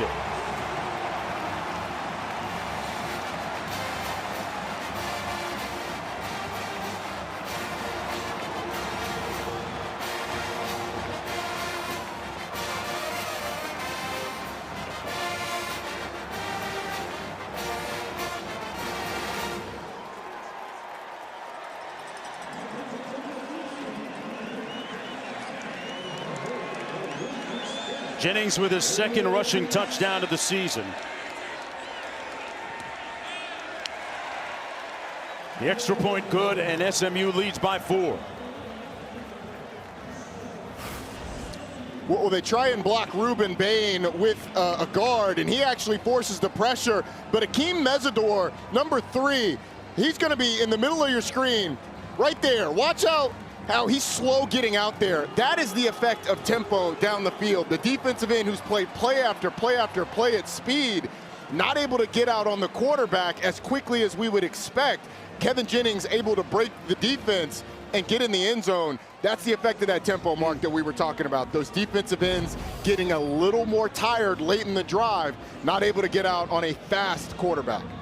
Seemed to take his wind and his legs away right there, and Jennings winning that foot race into the end zone. First lead of the football game for SMU. Talked about Jennings playing on that bad ankle, but he's got a lot of toughness and temerity. His father taught him that as a youngster. His dad played college football at Texas A&M Commerce. In the stands watching his son perform today. On the return, this is Marion. And he's pushed out of bounds at about the 26, where it'll be 1st and 10 for Carson Beck and the Hurricane offense. Let's go down to Q. There's been a change in the temperature with the sun coming out. There's also been a change in the temperature in this game. Rhett Lashley bemoaning the fact that during the first half his offense could only rush for -6 yards. They changed things on that last drive with some runs by their quarterback Jennings. Now the key though, that was the tempo. And he said when we have success on first down and we can get that initial first down like a snowball, SMU's offense picks up momentum. So it's critical for them to get the first down in each drive. And last thing he's told me, Mark, he says we can't be punting the ball to Malachi Tony. Good stuff, Q. Out of the backfield, pass complete to Johnson. Tony Johnson broke a couple of tackles and made it all the way out near the 33-34 yard line. Hey, this is the first time that Miami has ventured outside the state of Florida for the entire season. 2 months into it. But look at the drop-off as we hit the first Saturday in November here this year. Historically, going back to 2022, there has been a precipitous drop in win percentage. Miami was undefeated in November last year before going to Georgia Tech, losing that game, and then later in the season losing against Syracuse. It's curious. I'm not sure there's a great explanation for it. Mark Fletcher pounding away for the first down. Out to the 38-yard line, got 4 yards on the carry. Finishing is part of the adage and part of the lexicon for the University of Miami this year. When you look at those numbers, they're aware of it. They are, and you can't harp too much on it. It's a different team every year. I mean, this team has a new quarterback, new pieces around him. But if I'm Miami, I'm getting back to that, running the football. Beck checks it down to Fletcher, brought down almost immediately at the 42-yard line, picked up 4 yards. Kobia made the tackle, so the second down coming up. Mark Fletcher, of course, the emotional leader of that Hurricane football team. Pre-game, he always hangs a shirt adorned with his dad's name on it in his locker. Big Mark, his late father, was a dad to a lot of players on this Hurricane football team. Here he is hitting that edge out near midfield at about the 49 and picks up the first down. William Nettles forced him out on the 7-yard gain. Well, that quick motion by Malachi Tony in the fake reverse takes the corner inside a little bit, and then a couple good blocks on the edge allows Miami to get outside the defense and get a positive gain. And I think Shannon Dawson's capacity for boredom, like you talked about, is going to be tested in this second half. They've had success running the football. On the blitz, Beck off the play action finds Tony for the first down at the 33. Moses brought him down, and there's a flag down all the way back at the 37-yard line.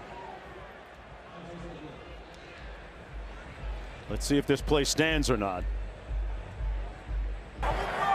Personal foul, roughing the passer, defense, number 6.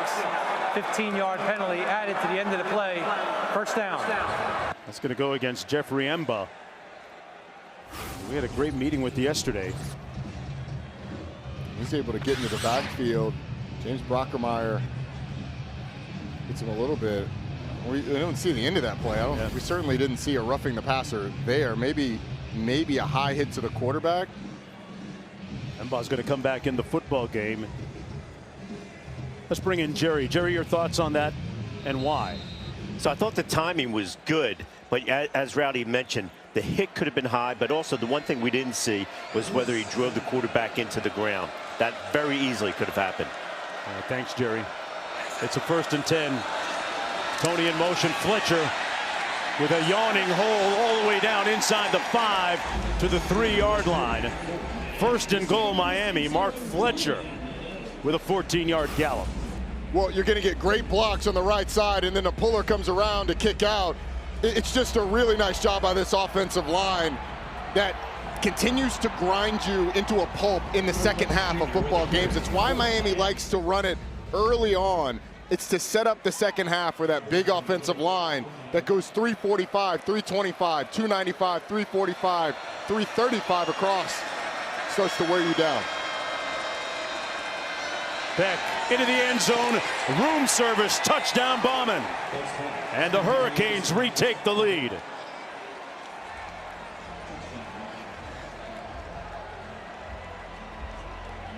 He was wide open.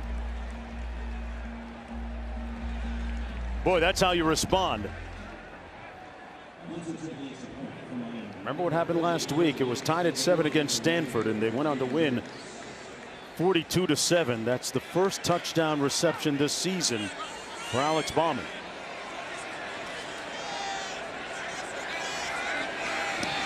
And Miami leads by a field goal with 9:06 to go in the 3rd quarter. Well, Roddy, they got back to their running game, which seemed to catalyze that drive. And they lead when we come back to Dallas.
Let's take a look at the college football headlines presented by Twisted Tea.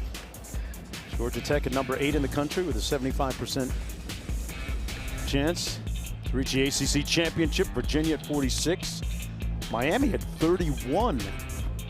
And Louisville, Duke rounding up those 5 teams. I think Pitt should be on that list. They play both Georgia Tech and Miami down the stretch. You got to win those games. Yeah. I guess analytics says they're probably not going to win them. Boy, Rhodes going to run it out of the end zone. Not sure about that discernment, but he's going to be brought down at the 12-yard line. First and 10 from there. I am sure that was poor discernment. It was a terrible decision. You're 9 yards deep in the end zone. Here's the top 7 in the ACC conference. 7 teams with 1 or fewer losses. Miami with the most games to go. Still 5 ACC games to go. Georgia Tech only has 3 of them. But interesting, you mentioned, or we saw it earlier, of those top 6, Duke is on the road, Georgia Tech on the road, Virginia on the road. A lot of road teams. I tell you, I love the way Haynes King is playing quarterback this year for your alma mater. 9 minutes to go in the third. Little tunnel screen complete. A good tackle at the 16-yard line on the play by Jacoby Thomas. But a good gain on the RPO from SMU. Safety comes down, toss it out, get to a 2nd and 5. Jennings tipped at the line and harmlessly incomplete. Justin Scott got a hand up. So it'll be 3rd down and 5 coming up. It's a nice job by Justin Scott. We talked about it earlier. Kevin Jennings has had some balls batted down this year. And now you've got to deal with Miami on 3rd downs. They've tried to do some different things, moving the pocket to get Kevin Jennings away from this rush. But you're going to have to deal with Ruben Bain. At the top of your screen, one of the best pass rushers in the country. On 3rd and 5, wide open and dropped. TJ Harden forgot to make the catch first. And when I say that he had open real estate and Chattel in front of him, look at this. There's nobody there. You get a slant from the receiver that brings the corner in, and there is nobody between TJ Harden and certainly the 1st down, but only one person between he and the end zone. I mean, that is just a crushing drop. You have wide open. They didn't block Bain, knowing that they were going to throw it past them. Great call by Rhett Lashley, just poor execution. Wade McSparron punting from his own 3-yard line, his 5th punt of the afternoon. Malachi Toney back at his own 37. A high end-over-end punt. Toney watches it bounce at the 37. And it rolls all the way down to the 25, where it'll be 1st and 10 for Carson Beck. I think after that 57-yard punt. I think the sun saved SMU on that punt, or else Malachi Toney would have been able to catch it. That's a great point. But look at this. Speaking of catching it, that's what you got to do first.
ESPN College Football presented by ServPro is brought to you by Peter Millar. Luxury meets performance.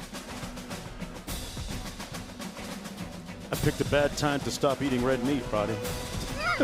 Lucky for me, I did not follow your path there. I wonder if they can make us a plate and bring it up here, because Brisket. that brisket looks good. So we've enjoyed our time here in Dallas getting ready for this football game. Had a nice meal at Cocktail and Kitchen yesterday. Some jerk chicken and black-eyed peas and collard greens, and something that you could enjoy with that guy, Michael Irvin, the playmaker, one of the best to ever do it. Watching from the sidelines. 1st and 10 for the Hurricanes from the 25. Jordan Lyle in the backfield. Beck. Incomplete out of the backfield, intended for Lyle. It'll be 2nd down and 10. Miyazono there in coverage. Well, SMU is creeping a safety down into the box. They're playing a lot of one high, which means they're bringing one of those safeties down to encourage Miami not to run the football, to make the numbers favorable to throw the ball. And Miami's had some success there, but I think SMU's ability to sort of dictate what Miami's going to do. I mean, look at Isaiah Wacobia sort of creeping there in the middle. And Miami ends up running it on this occasion. Lyle tripped up, might have picked up 2 yards, setting up a 3rd down and 8 now. These are the 3rd and longs that Miami at times today has had success converting, because SMU hasn't consistently gotten pressure on Carson Beck. But when they have been able to, they've been able to bat some balls down. They've been able to affect them a little bit. Question for SMU is, where is Malachi Toney? 36% of the 3rd down targets go to number 10, Malachi Toney. There he is. Beck, complete. Out to the 48-yard line. It's Keelan Marion on the catch. And they move the chains on the 21-yard completion. The absence of C.J. Daniels, who's the other big target. Keelan Marion has stepped up on a couple of these 3rd and longs. It's a really good job on the inbreaker, delivering it from Carson Beck. Keelan Berry in the BYU transfer, one of the top kickoff returners in the country a season ago. Beck checks it down. Toney with the catch. Down to the 44-yard line. Ahmad Moses making the tackle for the Mustangs. And we have an injured player down in the field for SMU. That's Ahmad Moses. Take a look at the numbers on Carson Beck. 17 to 26 with a touchdown today.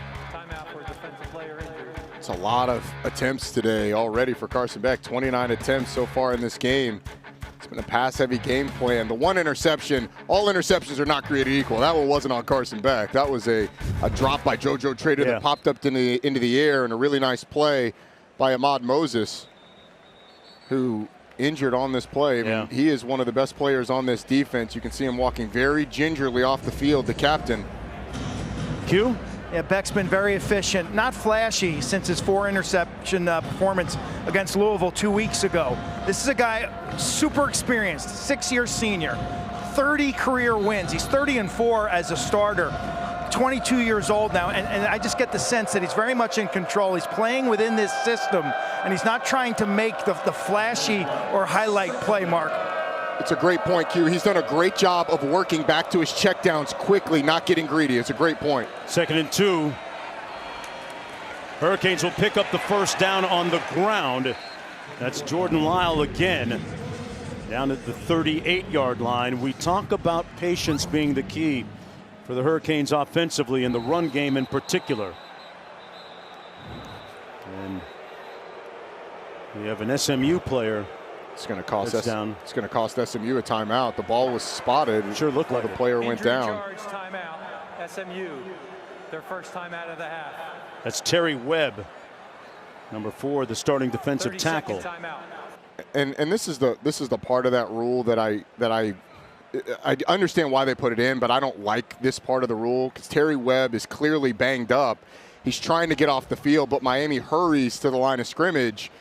And he was kind of in a place where it was going to be hard for him to get back to tough it out. It was going to be hard for him to get off the field. You'd like for in that situation the player to just stay down, but I mean, he's doing his best to not have that stoppage, especially after getting up and working it out and saying, "Oh, I can't go." It's unfortunate that SMU has to burn a timeout there, although I understand why that rule is in there. What do you make of it, Jerry? Yeah, this year the coaches have done a really good job notifying their players that if they are injured, they must stay down. They cannot try and play the hero role and try and stay in and then all of a sudden go down later, because that will cost them a timeout, as in this case. Yeah, but as a player, sometimes you don't know until you stand up. Exactly. It hurts too bad. So I don't like that implementation of a rule that's there for a good reason. On the jet sweep, Tony hit immediately, falling forward for a gain of about 1 on the play. You're right, Roddy. As a player, you're thinking, oh, okay, I'm a little shook, but let me give this a try. And then you decide, your body says, no, you're not going to give it a try. I mean, it's a collision sport. You know how many times you feel like, I don't know, and then you stand up and you're like, okay, I'm good. Sometimes it goes the other way. I mean, it probably happens to Terry Webb every third play. So I understand it, but certainly I just hate it in those scenarios. Beck has completed 7 of his last 8 passes.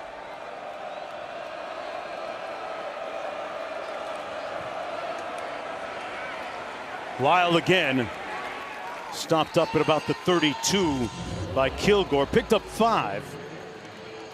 Well, tomorrow on Sunday NFL Countdown, before the Chiefs battle the Bills, Alex Smith goes all access with Patrick Mahomes on the art of off-platform throws. Plus, live from Detroit before J.J. McCarthy and the Vikings take on the Lions, and Randy's best catches from the week in You Got Moss. Sunday NFL Countdown, 10 Eastern on ESPN. These third downs feel like they are just building in magnitude for SMU defensively. They've had a hard time getting off the field on these third and mediums. They keep it on the ground again. Lyle stopped up shy of the first down by that much. So we're looking at 4th and about 1. And Fletcher will come into the ball game for the Hurricanes. Their big bruising back. And try and maraud his way through that defensive line. 4th down and 3. No, it's about 4th and 1. Okay, it says 4th and 3 in the graphic. Yeah, I thought so. It is. It's about 3 feet, and they're going to get behind that big offensive line most likely. Those 2 guys in the middle, Terry Webb and Jeffrey Imba, have to come up big if Miami's going to run it up the middle. And the Hurricanes are going to call a timeout here. Burn one of their 3 remaining timeouts. They're 10 of 16 on 4th downs this year. Back after this.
You're watching ESPN College Football presented by Serve Pro.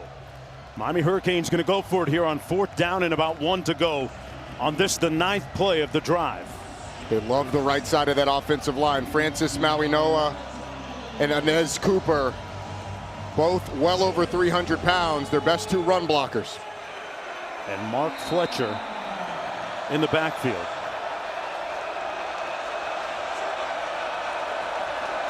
Tony in motion. It's going to be Fletcher, and he might not have got it. I don't think he got to the 1st down mark. They ran it to the left, and SMU will take over on downs. They come up with the stop on a pivotal 4th down. And Mark, it's Terry Webb who just does a magnificent job of splitting 2 offensive linemen to create some penetration and throw this play off. We saw Webb go off the field a little bit ago. He is healthy, he is back out there, and he made an impact on that 4th down. Number 4, Terry Webb. Watch how he gets between the tight end and Markel Bell, and that's what forces the 4th down stop. It's a really nice job by Terry Webb with the swim move to create some penetration. There was nowhere to go for Fletcher. Jennings delivers, and it's incomplete. Setting up a 2nd down and 10 under a brilliant sky here on homecoming weekend. We're going to take in some of the sights and sounds and let you hear the game for a while.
The undistilled sights and sounds of the game, and unfortunately an injury to Kevin Jennings on this play.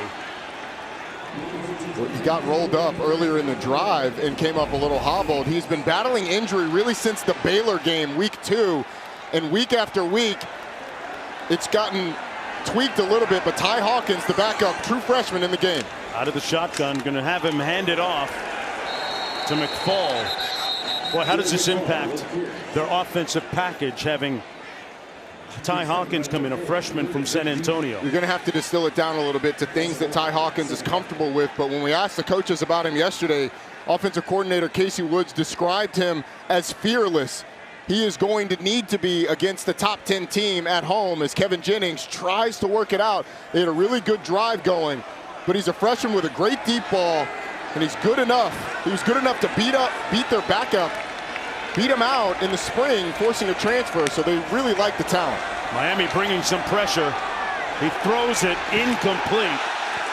And there's going to be a flag on the play against the Hurricanes, intended for Hivner. Jacoby Thomas was defending on the play.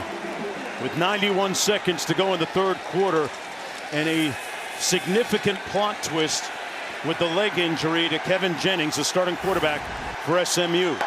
Pass interference, defense. number 8. Automatic first down.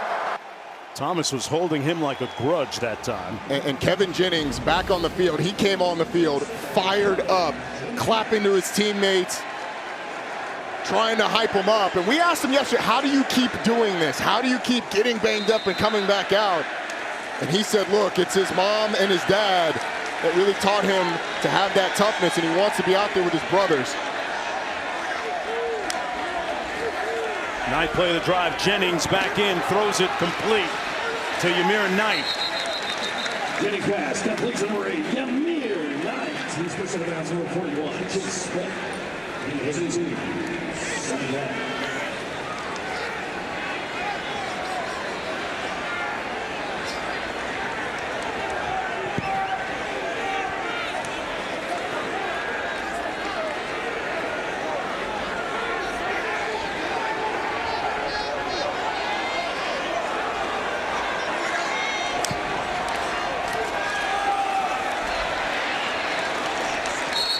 This Johnson Jr. with the carry for the Mustangs. He's got the number 3. Messenger. He's run the play.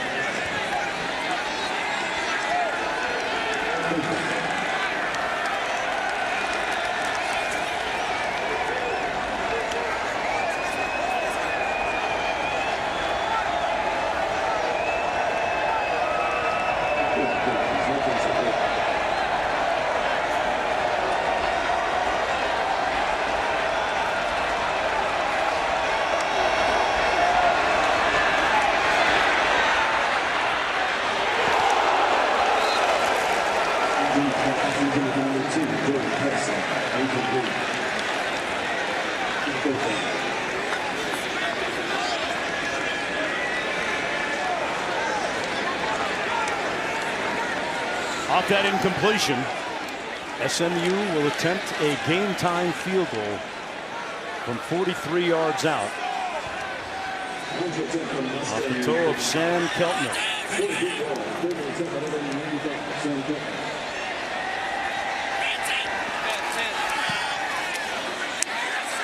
We are knotted at 17 in this, the biggest game being played here at home since 1983. A top 10 opponent on homecoming weekend. SMU has drawn even with 7 seconds to go in the third quarter.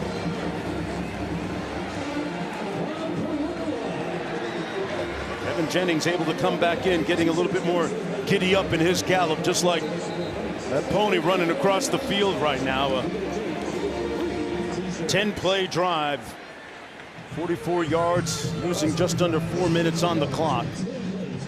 What'd you make of, as we went strictly sights and sounds, the sight of him moving around in the pocket? Thumbs up or thumbs down or somewhere in between? I give him a thumbs up based on what he's been dealing with. I mean, over and over and over, we've seen the toughness of Kevin Jennings on full displays. He's never really been able to get back to 100%. And even on that third down play, was able to get out of the pocket. And Jordan Hudson gave up on the route, turned up when Kevin Jennings slung it out to him. Hurricanes will have it 1st and 10 from their own 25. Let's check in with the studio.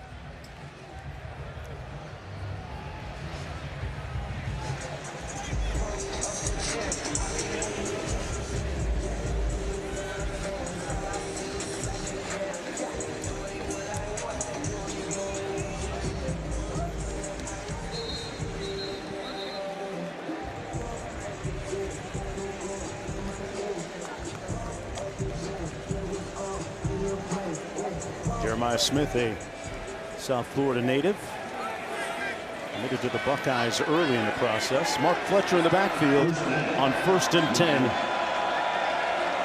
Carson Beck on the sticks at quarterback. 7 seconds to go in the third period.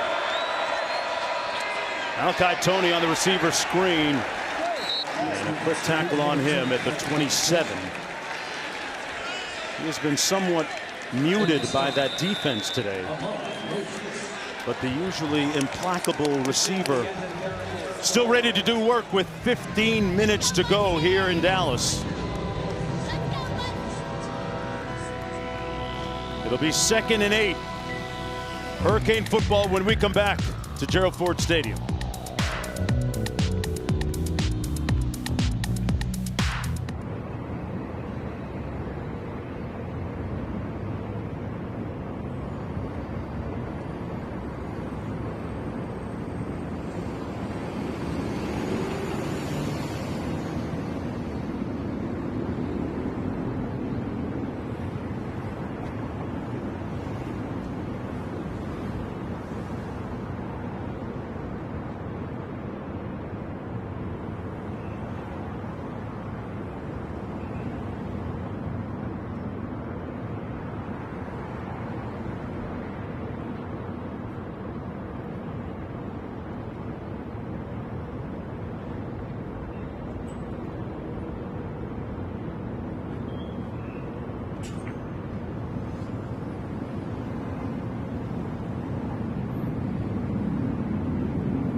Welcome back, everybody, to Dallas and Gerald Ford Stadium for the start of the fourth quarter.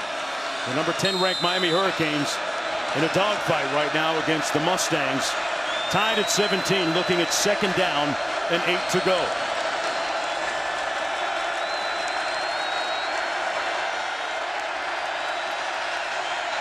Carson Beck pulls it.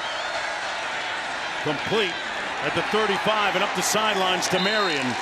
Picks up a first down. You can see Carson Beck changing the play at the line of scrimmage. That condensed bunch formation, the corner was playing way off, so Carson Beck just saw the grass, changed some stuff up to make sure that it was communicated across the board, and then took what was an easy free access throw to Keelan Marion. JoJo Trader split to the top of your screen after that 18-yard gain. Mark Fletcher down to the 47 of SMU a moment ago. Q caught up with Coach Cristobal. Coach, what type of impact can Malachi Toney have on this fourth quarter? Well, as you can see, at any moment in time, he can break open the game with some of his big playmaking ability, and he draws a lot of attention as well, so other guys have to make plays as well. Are you seeing anything specific in coverage in terms of the way they're defending him? I mean, they played back, they sprayed it out and been very soft on the edges and mixing it up. So when I say soft, I'm talking about backed off and keeping everything in front, but they're doing a good job. Thank you, Coach. 2nd down and 3. Fletcher stopped up right near that line of scrimmage by Alexander Kilgore. He's been slowed by a hamstring injury at times this year. Key part of that Mustang defense. 6'1" junior from Katy, Texas. Already seen SMU come up with a stop on a 4th and 1 earlier in this half. Here a big 3rd and 1. Can you get some penetration in the backfield from these defensive tackles or defensive ends to create a negative play? Marty Brown came into the ball game for Mark Fletcher. He's beside Beck. Brown gets the call and picks up that 1st down with a 2-yard pickup. 1st and 10 Miami. Man, it's a nice job by Alex Ballman, who had a defender cutting across his face. Defender on the edge is going to cut across the face of the tight end, who just does a really nice job of washing it down and allowing Marty Brown to be able to get up the field through a seam. Without Alex Bauman being quick to the inside and washing that across the face of the running back, it's likely a negative play. That's a great replay and great analysis there, Roddy.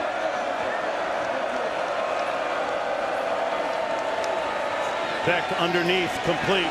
Malachi Tony stopped up at about the 34-yard line. That's where they'll spot his forward progress close to the 1st down. Picked up 10. They'll move the chains on this. Remember, Malachi Tony reclassified, folks. He's only 18 years old. I'd have to say maybe the top freshman in the country. Yeah, Corey Moore out at Oregon's been really good at receiver as well. But Malachi Tony, his impact, I think his impact in special teams puts him over the top. We've already seen him take a punt return inside the 10-yard line today. He had 2 punt returns last week to get him great field position. I would say he's the top freshman in the country. Yeah, I gave him the coveted Roddy Award last week. Yeah. Look at Carson Beck down to about the 26-yard line. 11.5 minutes to go, 70-yard pickup by Beck. They don't do this much, but we've seen Carson Beck use his legs mostly in the scramble game earlier in the game.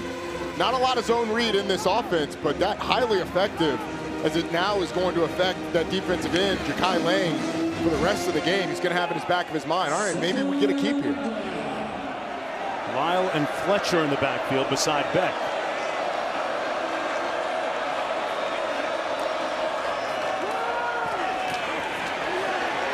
That's going to be Fletcher. Pardon me, Lyle. Lyle stopped up right near the line of scrimmage. They're going to test the patience of that Miami run game. 2-yard gain on the play. They've got those 2 guys inside that do a nice job defensively for SMU. Jeffrey Emba, especially, a fantastic story. A native of Gabon, moved at 4 years old to France, then back to Cameroon when he was 13, and then back to France when he was 17, where he picked up American-style football. The Purdue transfer doing a nice job for the Mustangs. 3rd and short, and they're going to stop up that Miami run game. Brown with nowhere to go. It was Isaiah Smith. 4th down coming up, Roddy. Well, Jeffrey Emba with a great get off, and he just makes it a big pile there in the middle until the rallying troops come and make the tackle. Really nicely done in the middle. You mentioned it. Incredible story of a guy who's been all over the place. You actually spoke some French to him yesterday, but he clogged that middle up to force the long field goal. In any language, that was good football by him. Carter Davis in to attempt this field goal from 45 yards out. And he gives the Hurricanes a 3-point advantage. 9:34 to go. A tight battle in Dallas when we come back.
Let's take a look at today's proven performance brought to you by Goodyear.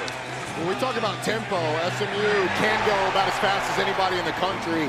This is a long completion down the field to Matthew Hibner from Kevin Jennings.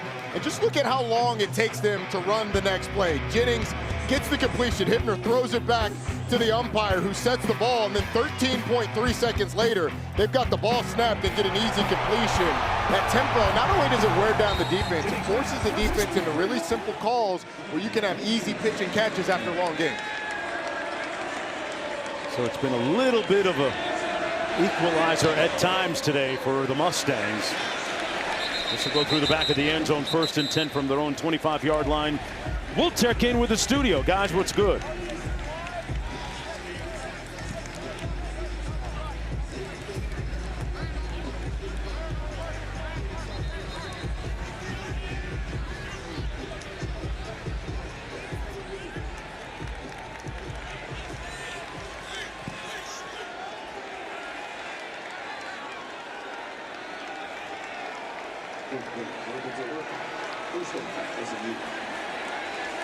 All right, thanks a lot, Matt. 1st down and 10 for the Mustangs, down by 3. Kevin Jennings, who was shaken up a little bit earlier. This was the scene a moment ago. Downfield and incomplete. R.J. Maryland, the intended receiver.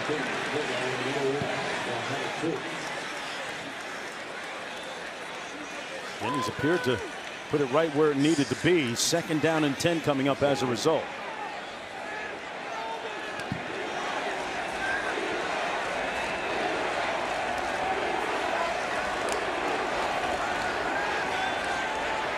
Jennings complete at midfield, 1st down to Derek McFall coming out of the backfield. Really nicely designed play by SMU. The fake has Aguirre's eyes in the backfield, and Derek McFall just slips out. We saw this play in walkthrough yesterday. Thought it could be good for him, and it was there. Jennings delivers back shoulder fade. What a catch by Jordan Hudson. Wow. Contorted his body, Roddy, to make that grab. He is as talented a receiver as they've had here since Rashee Rice. Not only does he contort his body to make it, but the strong hands, because he sees that late and snags it. That's 3 pass plays down the field that they could have had completions on. Maryland had the drop, and then the last 2 result in big plays. 20-yard pickup. Couple of chunk plays deep into Miami territory. Jennings rolls out and wisely throws that one away. It'll be 2nd down and 10. You showed that impact of tempo a moment ago. We spoke with Jerry during a break. He was saying there are times where an offense can go too fast. Yeah, you have to let that center judge, who is the referee that holds the ball up, spots the ball. You have to let him get deeper than the deepest. And sometimes, if he's not deeper than the quarterback and the running back, that could be too fast. Jerry McGinn, our rules analyst, telling us that could be a penalty on SMU. It felt like, I mean, Jerry's going to have a more keen eye on whether or not it's been close since, but it's felt like it hasn't been as close since. Keep an eye on that. Jennings, little sidearm delivery complete to the 21-yard line. Catch by Hibner. 7-yard gain on the play. 3rd down and 3. Harden in the backfield. Another sidearm delivery and a 1st down to Jordan Hudson. Man, Jennings really dropped down. He tried to almost bend it around the offensive line, but that's another example after the 2nd down play of tempo, getting an easy completion for this offense, and it's wearing down this defensive line as we get further in the drive. They're a little slower off the ball. 7th play of the drive. All passes so far. Jennings trying to do it with his legs. No go for Ruben Payne, who has that left arm wrapped up, almost mummified. Look at that thing. Oh yeah, it's got like the J.J. Watt elbow guard. It's more intimidating, but you see how hard he's breathing. I mean, they've been on the field. They've been going at tempo. He does a nice job on that one. I think Kevin Jennings probably should have given it, especially because he has no explosion off of that left leg that we saw got injured earlier. Little over 7 minutes to go in the fourth quarter. Jennings with time takes off and throws it out of bounds. Outside the pocket, ball beyond the line of scrimmage in the vicinity of a receiver. No grounding. It'll be 3rd down and 11. And with Kevin Jennings, when he's running, you can see the strides as he pushes off the right foot look pretty normal. But that left foot, it just looks dead. And for anybody that has had an ankle sprain, you know what it's like to push off with an ankle that's been twisted. It just feels like you have almost a flat tire. There's just no thrust off of it. 3rd and 11. Jennings dropping back. There's a flag down. Jennings finds a receiver, his tight end, Hibner, and he's brought down inside the 5, but this is going to be a hold.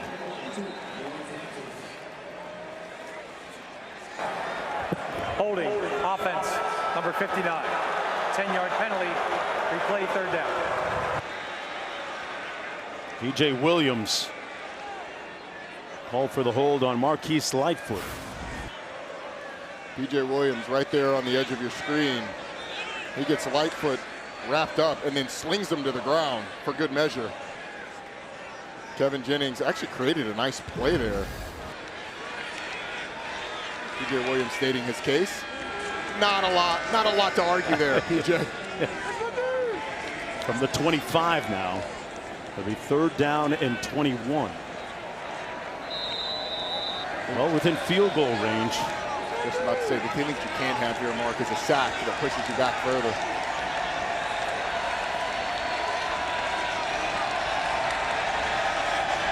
We've got to get to the 4-yard line for a 1st down. Double throw coming up. Double pass. Brinson incomplete. And Miami's defense had that deciphered. Ruben Bain got a piece of that pass. Almost threw that thing right to Ruben Bain. How about that? He short-armed it a little bit. I'm not sure where he was going with the ball. He had Kevin Jennings out on the boundary. And Ruben Bain was by far the closest person to it. That was dangerous. So Sam Keltner will come in and try and tie this game from 42 yards out. 10 of 14 on the season. Made one earlier from 43. This for the tie. Wow, that was close. And he missed it. He missed it.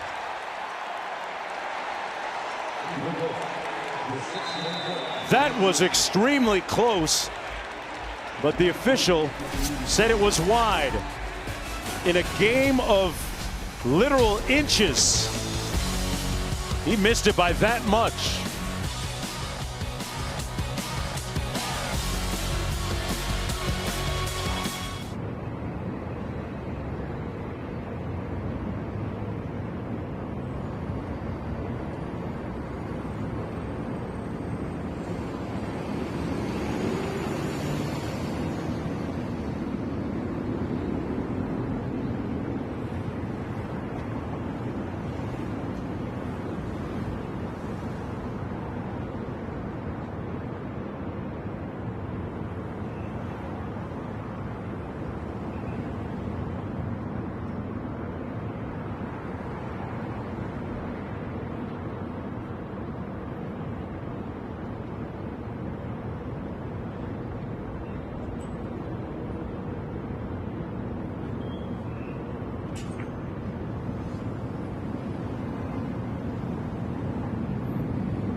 This SMU field goal a moment ago ruled no good. Jerry McGinn, our rules analyst, tell us why.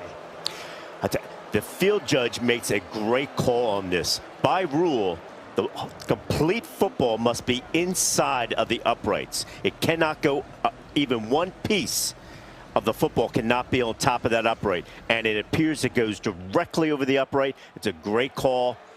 No field goal. So the complete ball must be inside the upright. Yeah. In the aftermath, Miami football, 6:24 to go, up 3.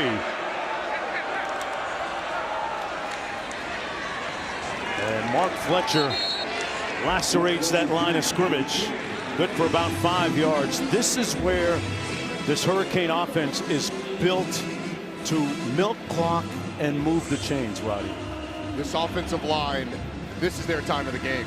It is time to move people against their will and hand the ball to Mark Fletcher and just drain the life out of this ball game. And if you can do that and get a touchdown, it's going to be really hard for SMU. SMU's going to dedicate a lot of bodies to stopping the run. Both teams with 2 timeouts remaining. Carson Beck pulls it complete to Malachi Toney. Good for the first down at the 37-yard line.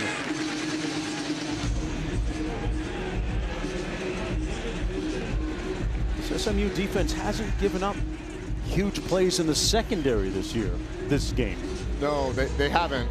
Miami's been patient, though. They've looked for him, but Miami's been patient.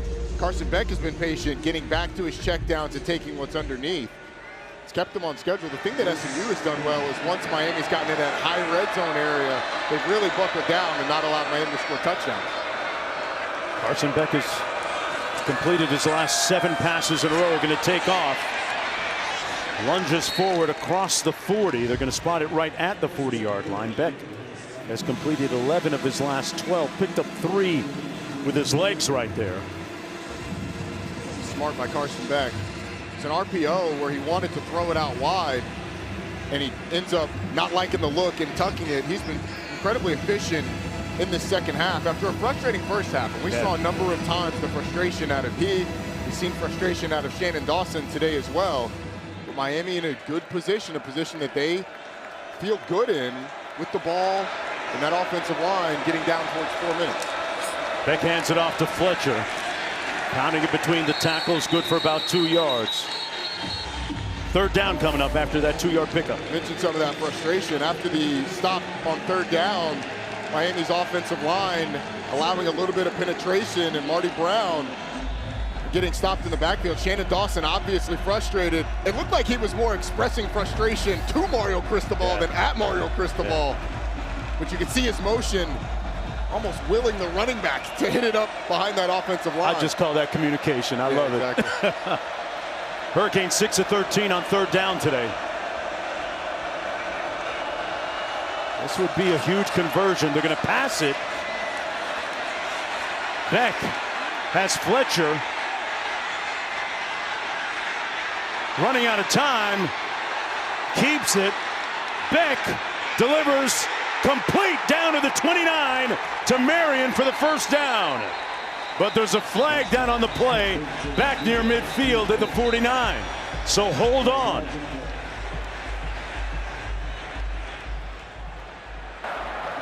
Ineligible player downfield. Offense, number 78. 5-yard penalty. Replay 3rd down. Wow, Beck had all kinds of time to survey the field before finding Marion, but it all come back. Well, it's okay initially. Go ahead and roll it, guys, because Carson Beck starts to scramble. And there's just an eternity of time as he goes and goes and goes, runs out to his left, and now those offensive linemen start to creep downfield. And then right there, you got an offensive lineman 5 or 6 yards down the field. Carson Beck comes back around. Offensive lineman still past the first down marker when he throws it.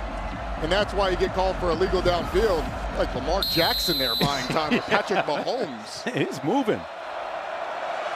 Man was on his bicycle. 3rd and 10 now.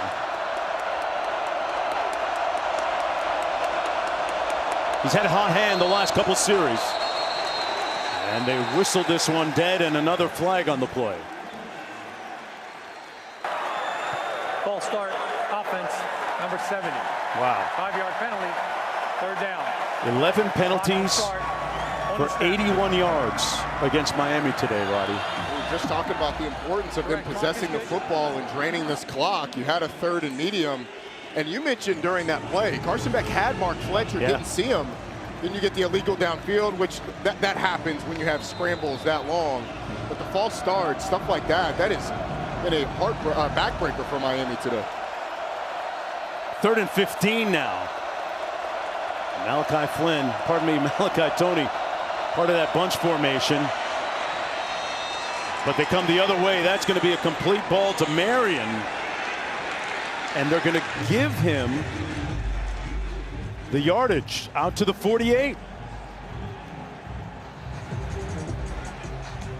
And that spot was on point, picked up 16. And it wasn't Malachi Tony, it was Marion. Today, Keelan Marion's been the guy to go to on 3rd down, but William Nettles has to know where the first down marker is. I mean, you have to know that Keelan Marion is not going to push it up the field to try and score a touchdown. You need 15 yards to get the first down. Keelan Marion breaks it at 16.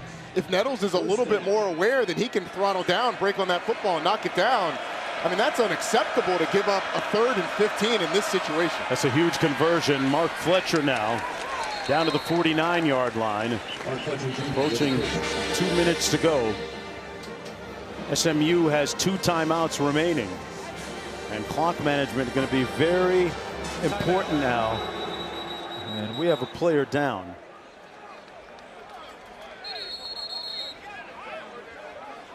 We'll get some information on that in just a moment.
ESPN College Football is presented by Serve Pro, the #1 choice in cleanup and restoration. An emotional day for the Miami Hurricanes and the SMU Mustangs, resonating on the sidelines as well with members of the coaching staffs, respectively.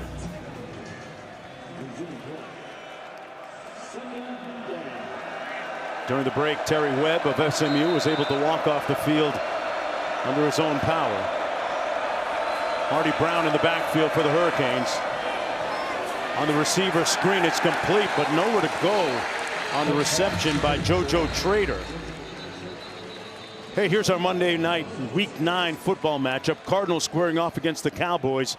8 Eastern on ABC, ESPN, ESPN Deportes, and the all-new ESPN app with Peyton and Eli on ESPN2. Coverage kicks off with the NFL Live show at 3 Eastern from AT&T Stadium, and Scott Van Pelt and the Monday Night Countdown crew at 6 Eastern time. A lot of people here in the Metroplex going to be interested in that game. Did you hear Jerry Jones' comments about his $100 billion oil deal, and so he hasn't had time to fortify the Cowboys defense? 100 billion? Yeah. With a B? I believe it was 100 billion, something like that. Okay. A lot of playmaker knows all about Jerry Jones. Hey. I'd be a little busy too. Busy. You're counting all those dollars. That was a big tackle by SMU defensively on that second down. It sets Miami up for the 3rd and long. And like I said, they've given some of these up in this game, mostly to Keelan Marion.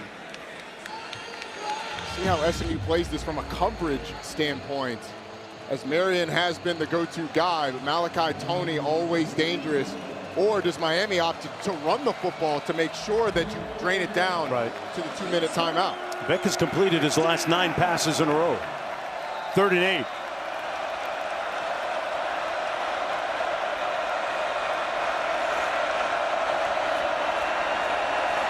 Beck, flag thrown, Marion.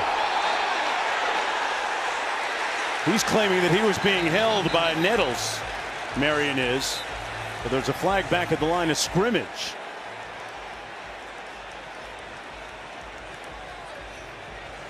Let's sort this out.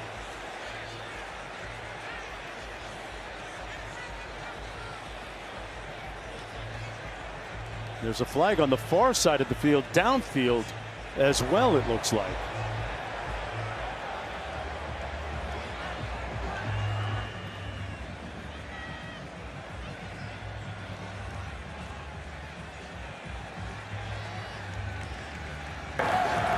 There is no foul for defensive pass interference. However, holding, offense, number 61. Penalties decline, 4th down. Big stop by SMU defensively. I do think there is an argument for defensive pass interference down the field. Be interesting to hear the explanation there. But there was also offensive pass interference, I thought too, but Maui Noah just slams down the SMU defender and then lays on him. And then down the field, Keelan Marion gives Nettles a little shove with the right hand, and then Nettles grabs the right hand. So I don't know how you adjudicate that one. I would have said it's either both sides or nothing. Ymir Knight back for the punt at his own 10-yard line.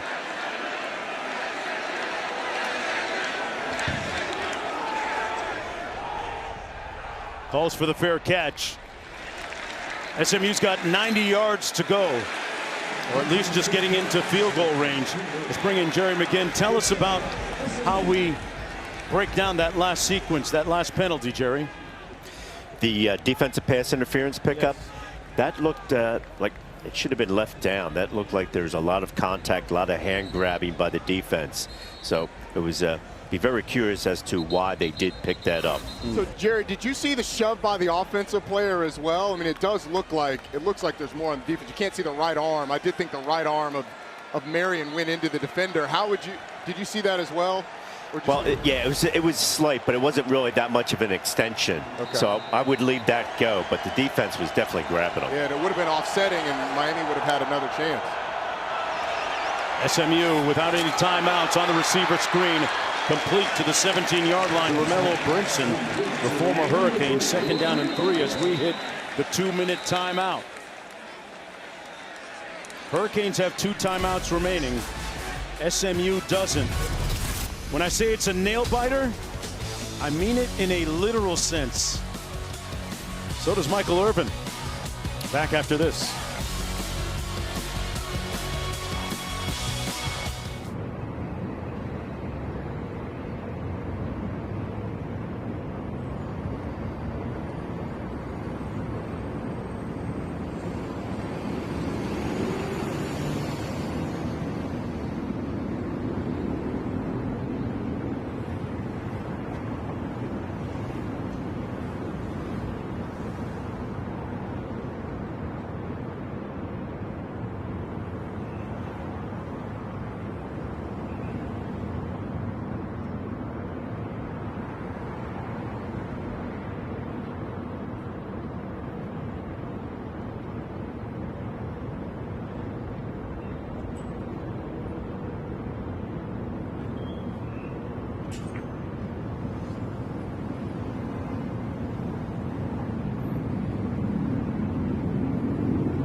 You love Dallas.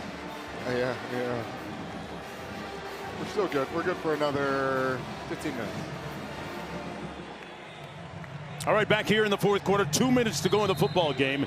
2nd down and 2. A little bit of a head scratcher for Michael Irvin and the Hurricanes, finding themselves in another tight game for the 2nd time in 3 weeks. Harden in the backfield for the Mustangs. Pass downfield, and it's caught by Hudson. Wow, in traffic, fighting off Ethan O'Connor for the first down. Ruben Bain is bearing down on Kevin Jennings, who throws up a prayer that's answered by Jordan Hudson. The talented receiver goes up and snags it and has the wherewithal to get out of bounds to stop the clock. They don't have any timeouts remaining. Will Sam Keltner get a chance at redemption after missing a field goal a moment ago? Miami bringing pressure. Jennings. There seemed to be a little miscommunication there with Romello Brinson. It'll be 2nd down and 10. Stops the clock with 1:47 to play. Kevin Jennings has done a good job of getting the ball out before the pressure has gotten to him. He's also done a really good job of scrambling to avoid sacks. But that is going to be the #1 thing. You cannot take a sack in this situation, have the clock running, and a loss of yardage. Brinson split to the top of your screen. Mustangs without any timeouts left. Deontay Scott, the nickel, showed blitz just a second ago. Here he comes. Got to Jennings and sacked him back at the 38-yard line. As you pointed out, Roddy, Deontay Scott and Bain had a meeting at the quarterback. Well, they kept on the blitz, and T.J. Harden just whiffed on the block. And then you have Romello Brinson kind of loafing back to the line of scrimmage. 3rd and 19, no timeouts. Underneath, out of the backfield, it's to Harden. Brought down by Jacoby Thomas. 4th down coming up. I wonder if Miami takes a timeout on this big 4th down. Once you get the look of the formation, or do you do it with everybody scrambling? They've got to get to the 43. Jennings drops back, and they blew it dead. And we're going to have a flag on Lightfoot. It looked like he tried to hold up Jennings. Well, they blew it dead because the timeout was called, but he didn't pull up enough and ends up clobbering Kevin Jennings. He's trying to pull up, but was called by Miami. Dead ball, personal foul, unnecessary roughness, defense, number 12. Wow. 15-yard penalty. Mario Cristobal is incensed, irate on the sidelines.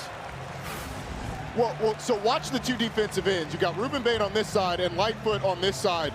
Ruben Bain pulls up before Lightfoot does, and I think that's why this penalty's called. Bain pulls up, Lightfoot still goes into the quarterback, so it's bang, bang. But when you have the defensive end on one side stopping the rush, Ruben Bain hears it and stops. Marquise Lightfoot does not and ends up hitting the quarterback. That's why I think this is called, because we didn't hear the whistle initially. No. So I understand why Lightfoot would continue, but it's pretty damning evidence when on the other side, Ruben Bain stops rushing and Marquise Lightfoot continues to pursue.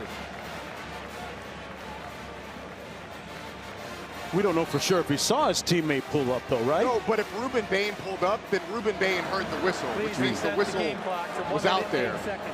That was on a 4th and 9 play that's going to give SMU an automatic 1st down.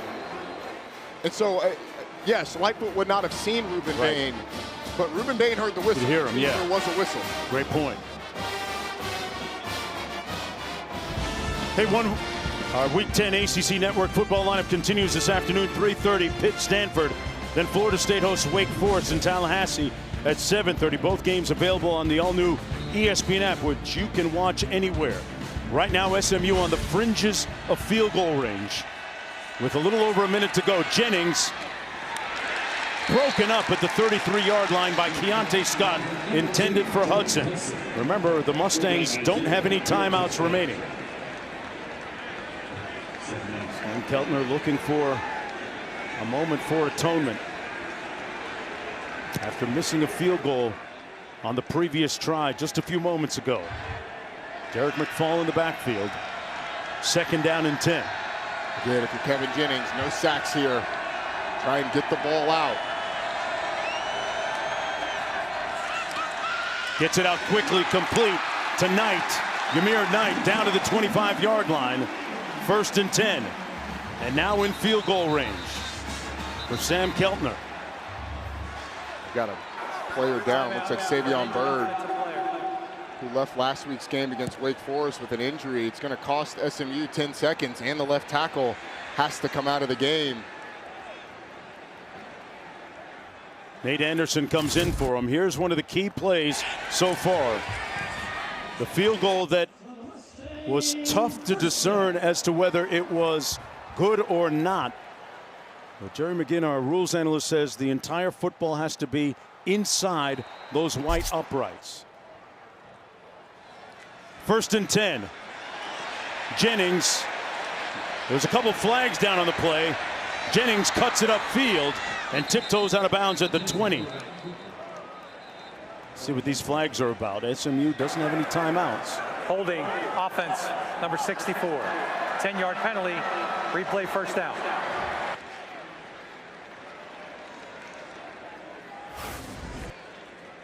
Yeah, it's the center, Joshua Bates.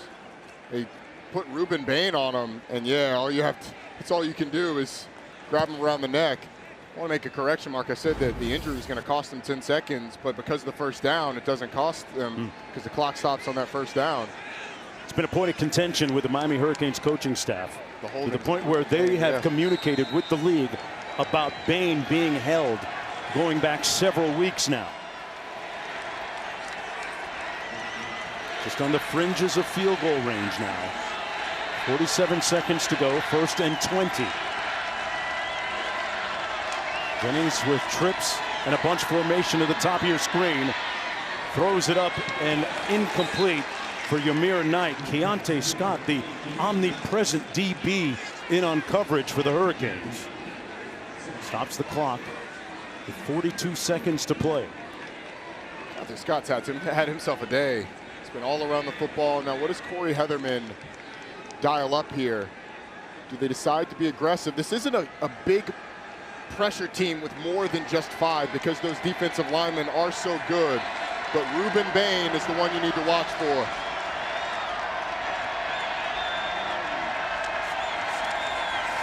Jennings.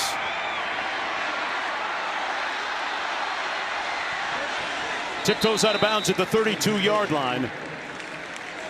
Back within field goal range, picked up about 4. 35 seconds to go.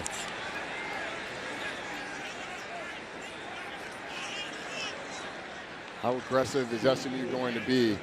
That make from Sam Keltner earlier from 43, the miss just barely from 42. This one, if they don't get another yard, would be approaching 50. It'd be about 48 yards. And his career long is 51. 7 on the play clock. Got to get moving here.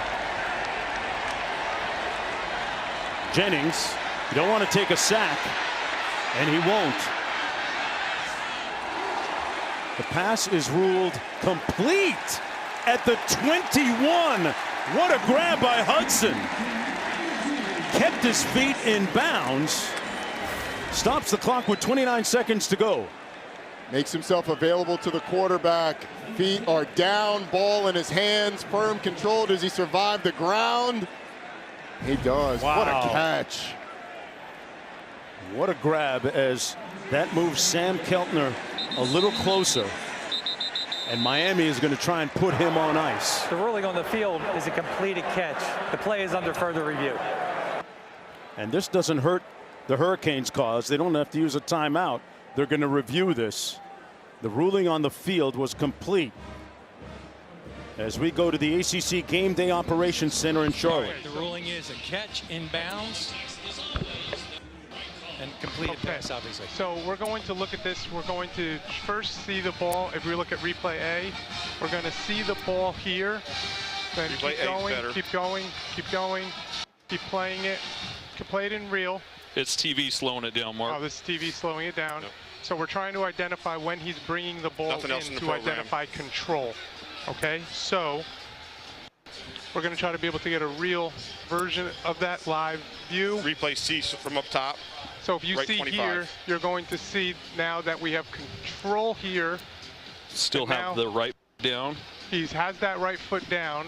He brings it in and his hands come off it. And then his hands come off of that. So, but we have to have control first. And now he's going and bringing the ball in. So he has control with that body part down.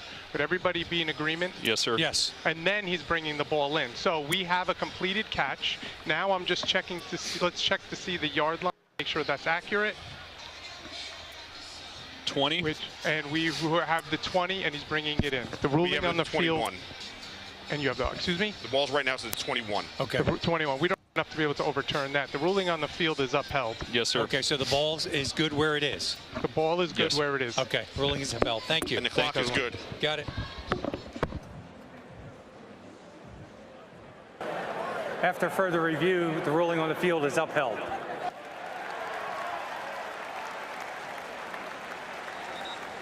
Your thoughts, Jerry, on the deciphering all that? I tell you, that was a great stoppage. Everyone realizes that this is an important play in the game, and they went through every single steps, making sure that it was a completed catch. So kudos to the replay booth. Great job. And now a chance for redemption for Sam Keltner from 38 yards out for the tie. This time leaving no doubt. And we are knotted at 20 with 25 seconds to play. The Hurricanes with one precious timeout remaining.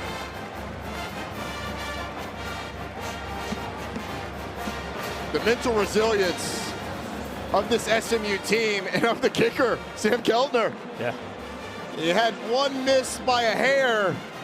That one, as you said, left no doubt. Miami's got 25 seconds left, one timeout. I mean, we've seen miracles happen. We'll see how aggressive they are. But SMU, the great drive and the mistake, another penalty by Miami. It was bang, bang, maybe a little controversial on the roughing the passer, the unnecessary roughness, but nonetheless, it was a penalty that got SMU off of that 4th and 9. Here earlier was the miss by the slimmest of margins, just outside, maybe even over the upright. But you come back and absolutely drill one, and despite having -2 yards rushing on the game, Mark, SMU tied. Yeah. And it looks like this one might be headed for overtime. Numbers are kind of crazy to figure out when you talk about their rushing total, but here we are tied at 20 with 25 seconds to go. Keelan Marion and Tony Johnson back deep for the Miami Hurricanes.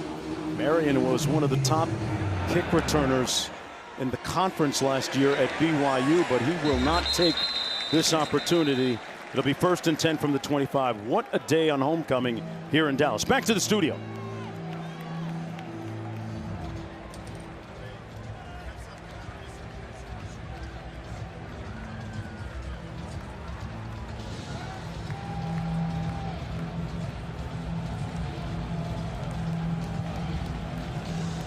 So programming, doing a little scrambling, which is good news for us.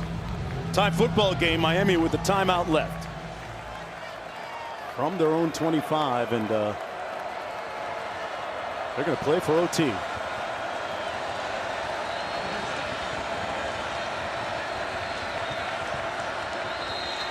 Carson Beck is going to take a knee.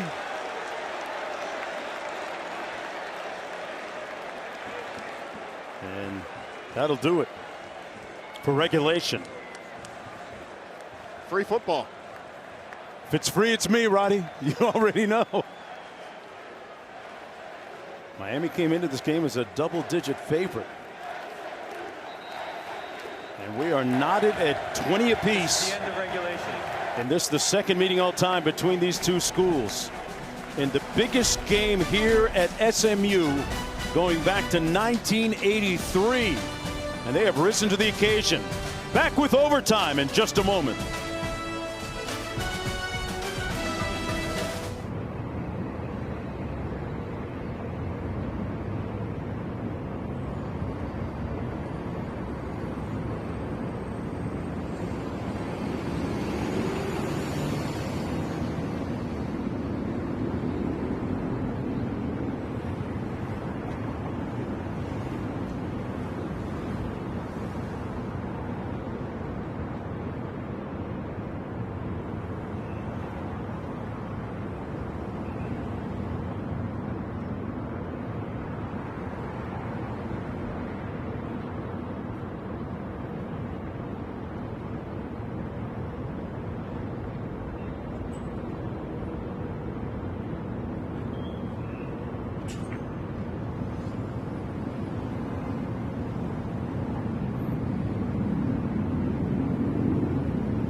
Welcome to Overtime, presented by Cheez-It.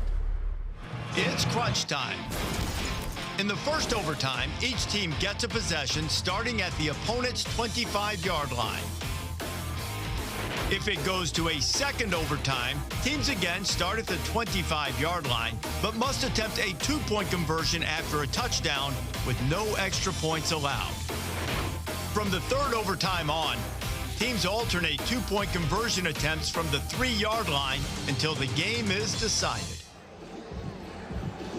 The rules for overtime, Miami will have the football first. Starting at the 25. SMU has been in an overtime game before, losing in double overtime to Baylor earlier this year. This Miami's first trip to the extra period. Shamar Brown in the backfield. Malachi Tony in motion. They're going to run it. They get a nice gain down to the 16-yard line. That was Brown. Here's a look at the overtime records that you're alluding to for the respective head coaches. Cristobal is undefeated in overtime. One of those overtime games for Lashley coming this year, that victory. Second and short.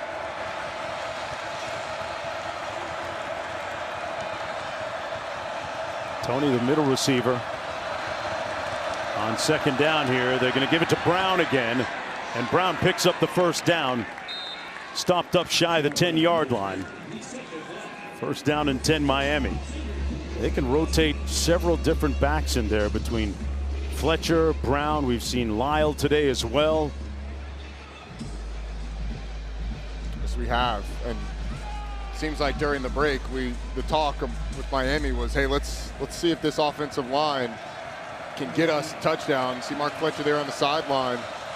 A couple good run plays so far for Miami. Beck hands it off. That's going to be Brown. Brought down at about the 7. Tell you what, Marty Brown, if he cuts that back sooner, he has a walk-in touchdown. Just missed the hole a little bit. Get another look at Mark Fletcher on the sideline. This SMU defense has been so good in the red zone really all year long, but preventing Miami getting in the end zone when they've gotten close. Can they do it here is the big question.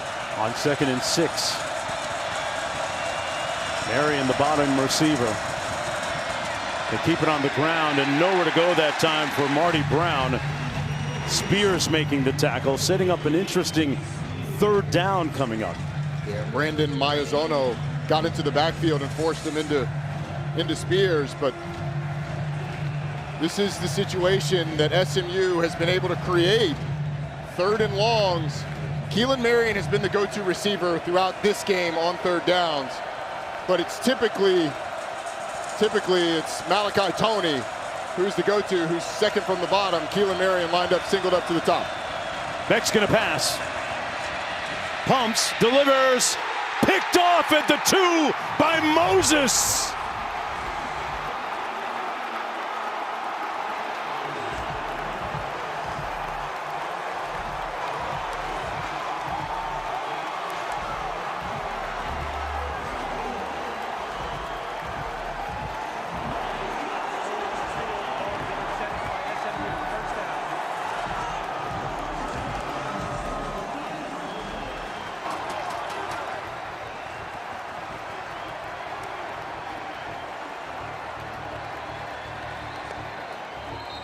The interception plague rearing its head again for Beck. Ahmad Moses is right here, and when the receiver goes in, his eyes then go to Malachi Tony. And what Tony does is he starts to work outside and then back in. Ahmad Moses sees it, but Tony starts to go up the field into the end zone. Carson Beck thinks he's going to continue straight down the line, and what that allows Moses to do is cut underneath the route and intercept that football.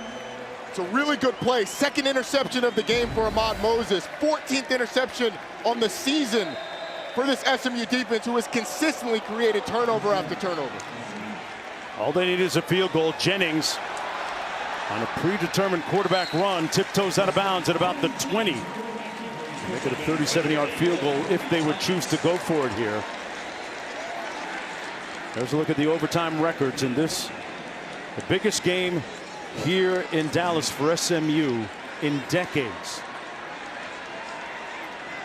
You have to go back to 1983 to find the last time SMU defeated a top 10 opponent.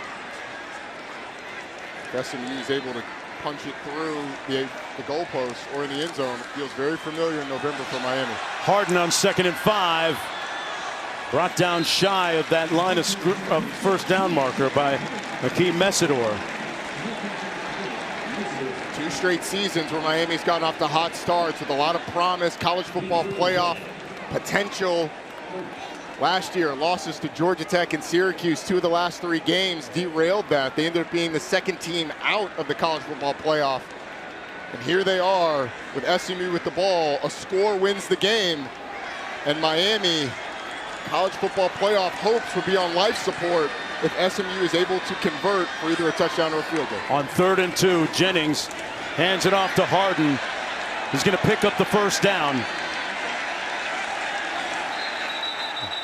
No move to chains. Miami's got to hope that they can, if they get another opportunity, can create some kind of turnover, punch the ball loose, whatever.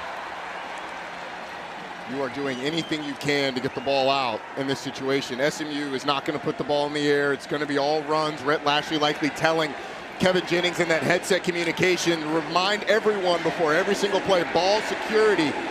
And if you get held up, if you get wrapped up by a Miami defender, just get to the ground as soon as possible. On 1st and 10, Jennings hands it off. Harden inside the 10, down to the 8-yard line. 2 hands on the football for TJ Harden, senior out of Los Angeles. 2nd down and 4. Feels like SMU wants to end this thing with an exclamation point. Sure looks like it. Power on that offensive line. Finding gaps. TJ Harden running hard. Mario Cristobal hoping for some sort of Miami miracle.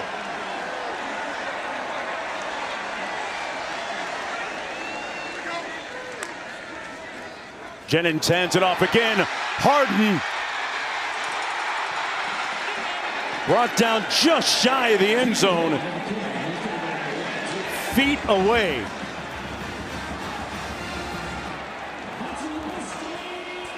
First and goal, SMU. Well, Miami's slanting the defensive line this way, and Matthew Hibner gets a great block here on the edge to allow TJ Harden to cut back. And then it's just the power of the running back breaking a leg tackle, getting them down inside the 1-yard line. SMU on the verge of history. Harden, trick or treat, Dallas. SMU wins.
SMU with the upset of the Miami Hurricanes, improving to 6-3 on the season. The biggest win for the program since 1983. Coach Lashley victorious against his previous school. And Miami's playoff hopes on life support. So long from Dallas.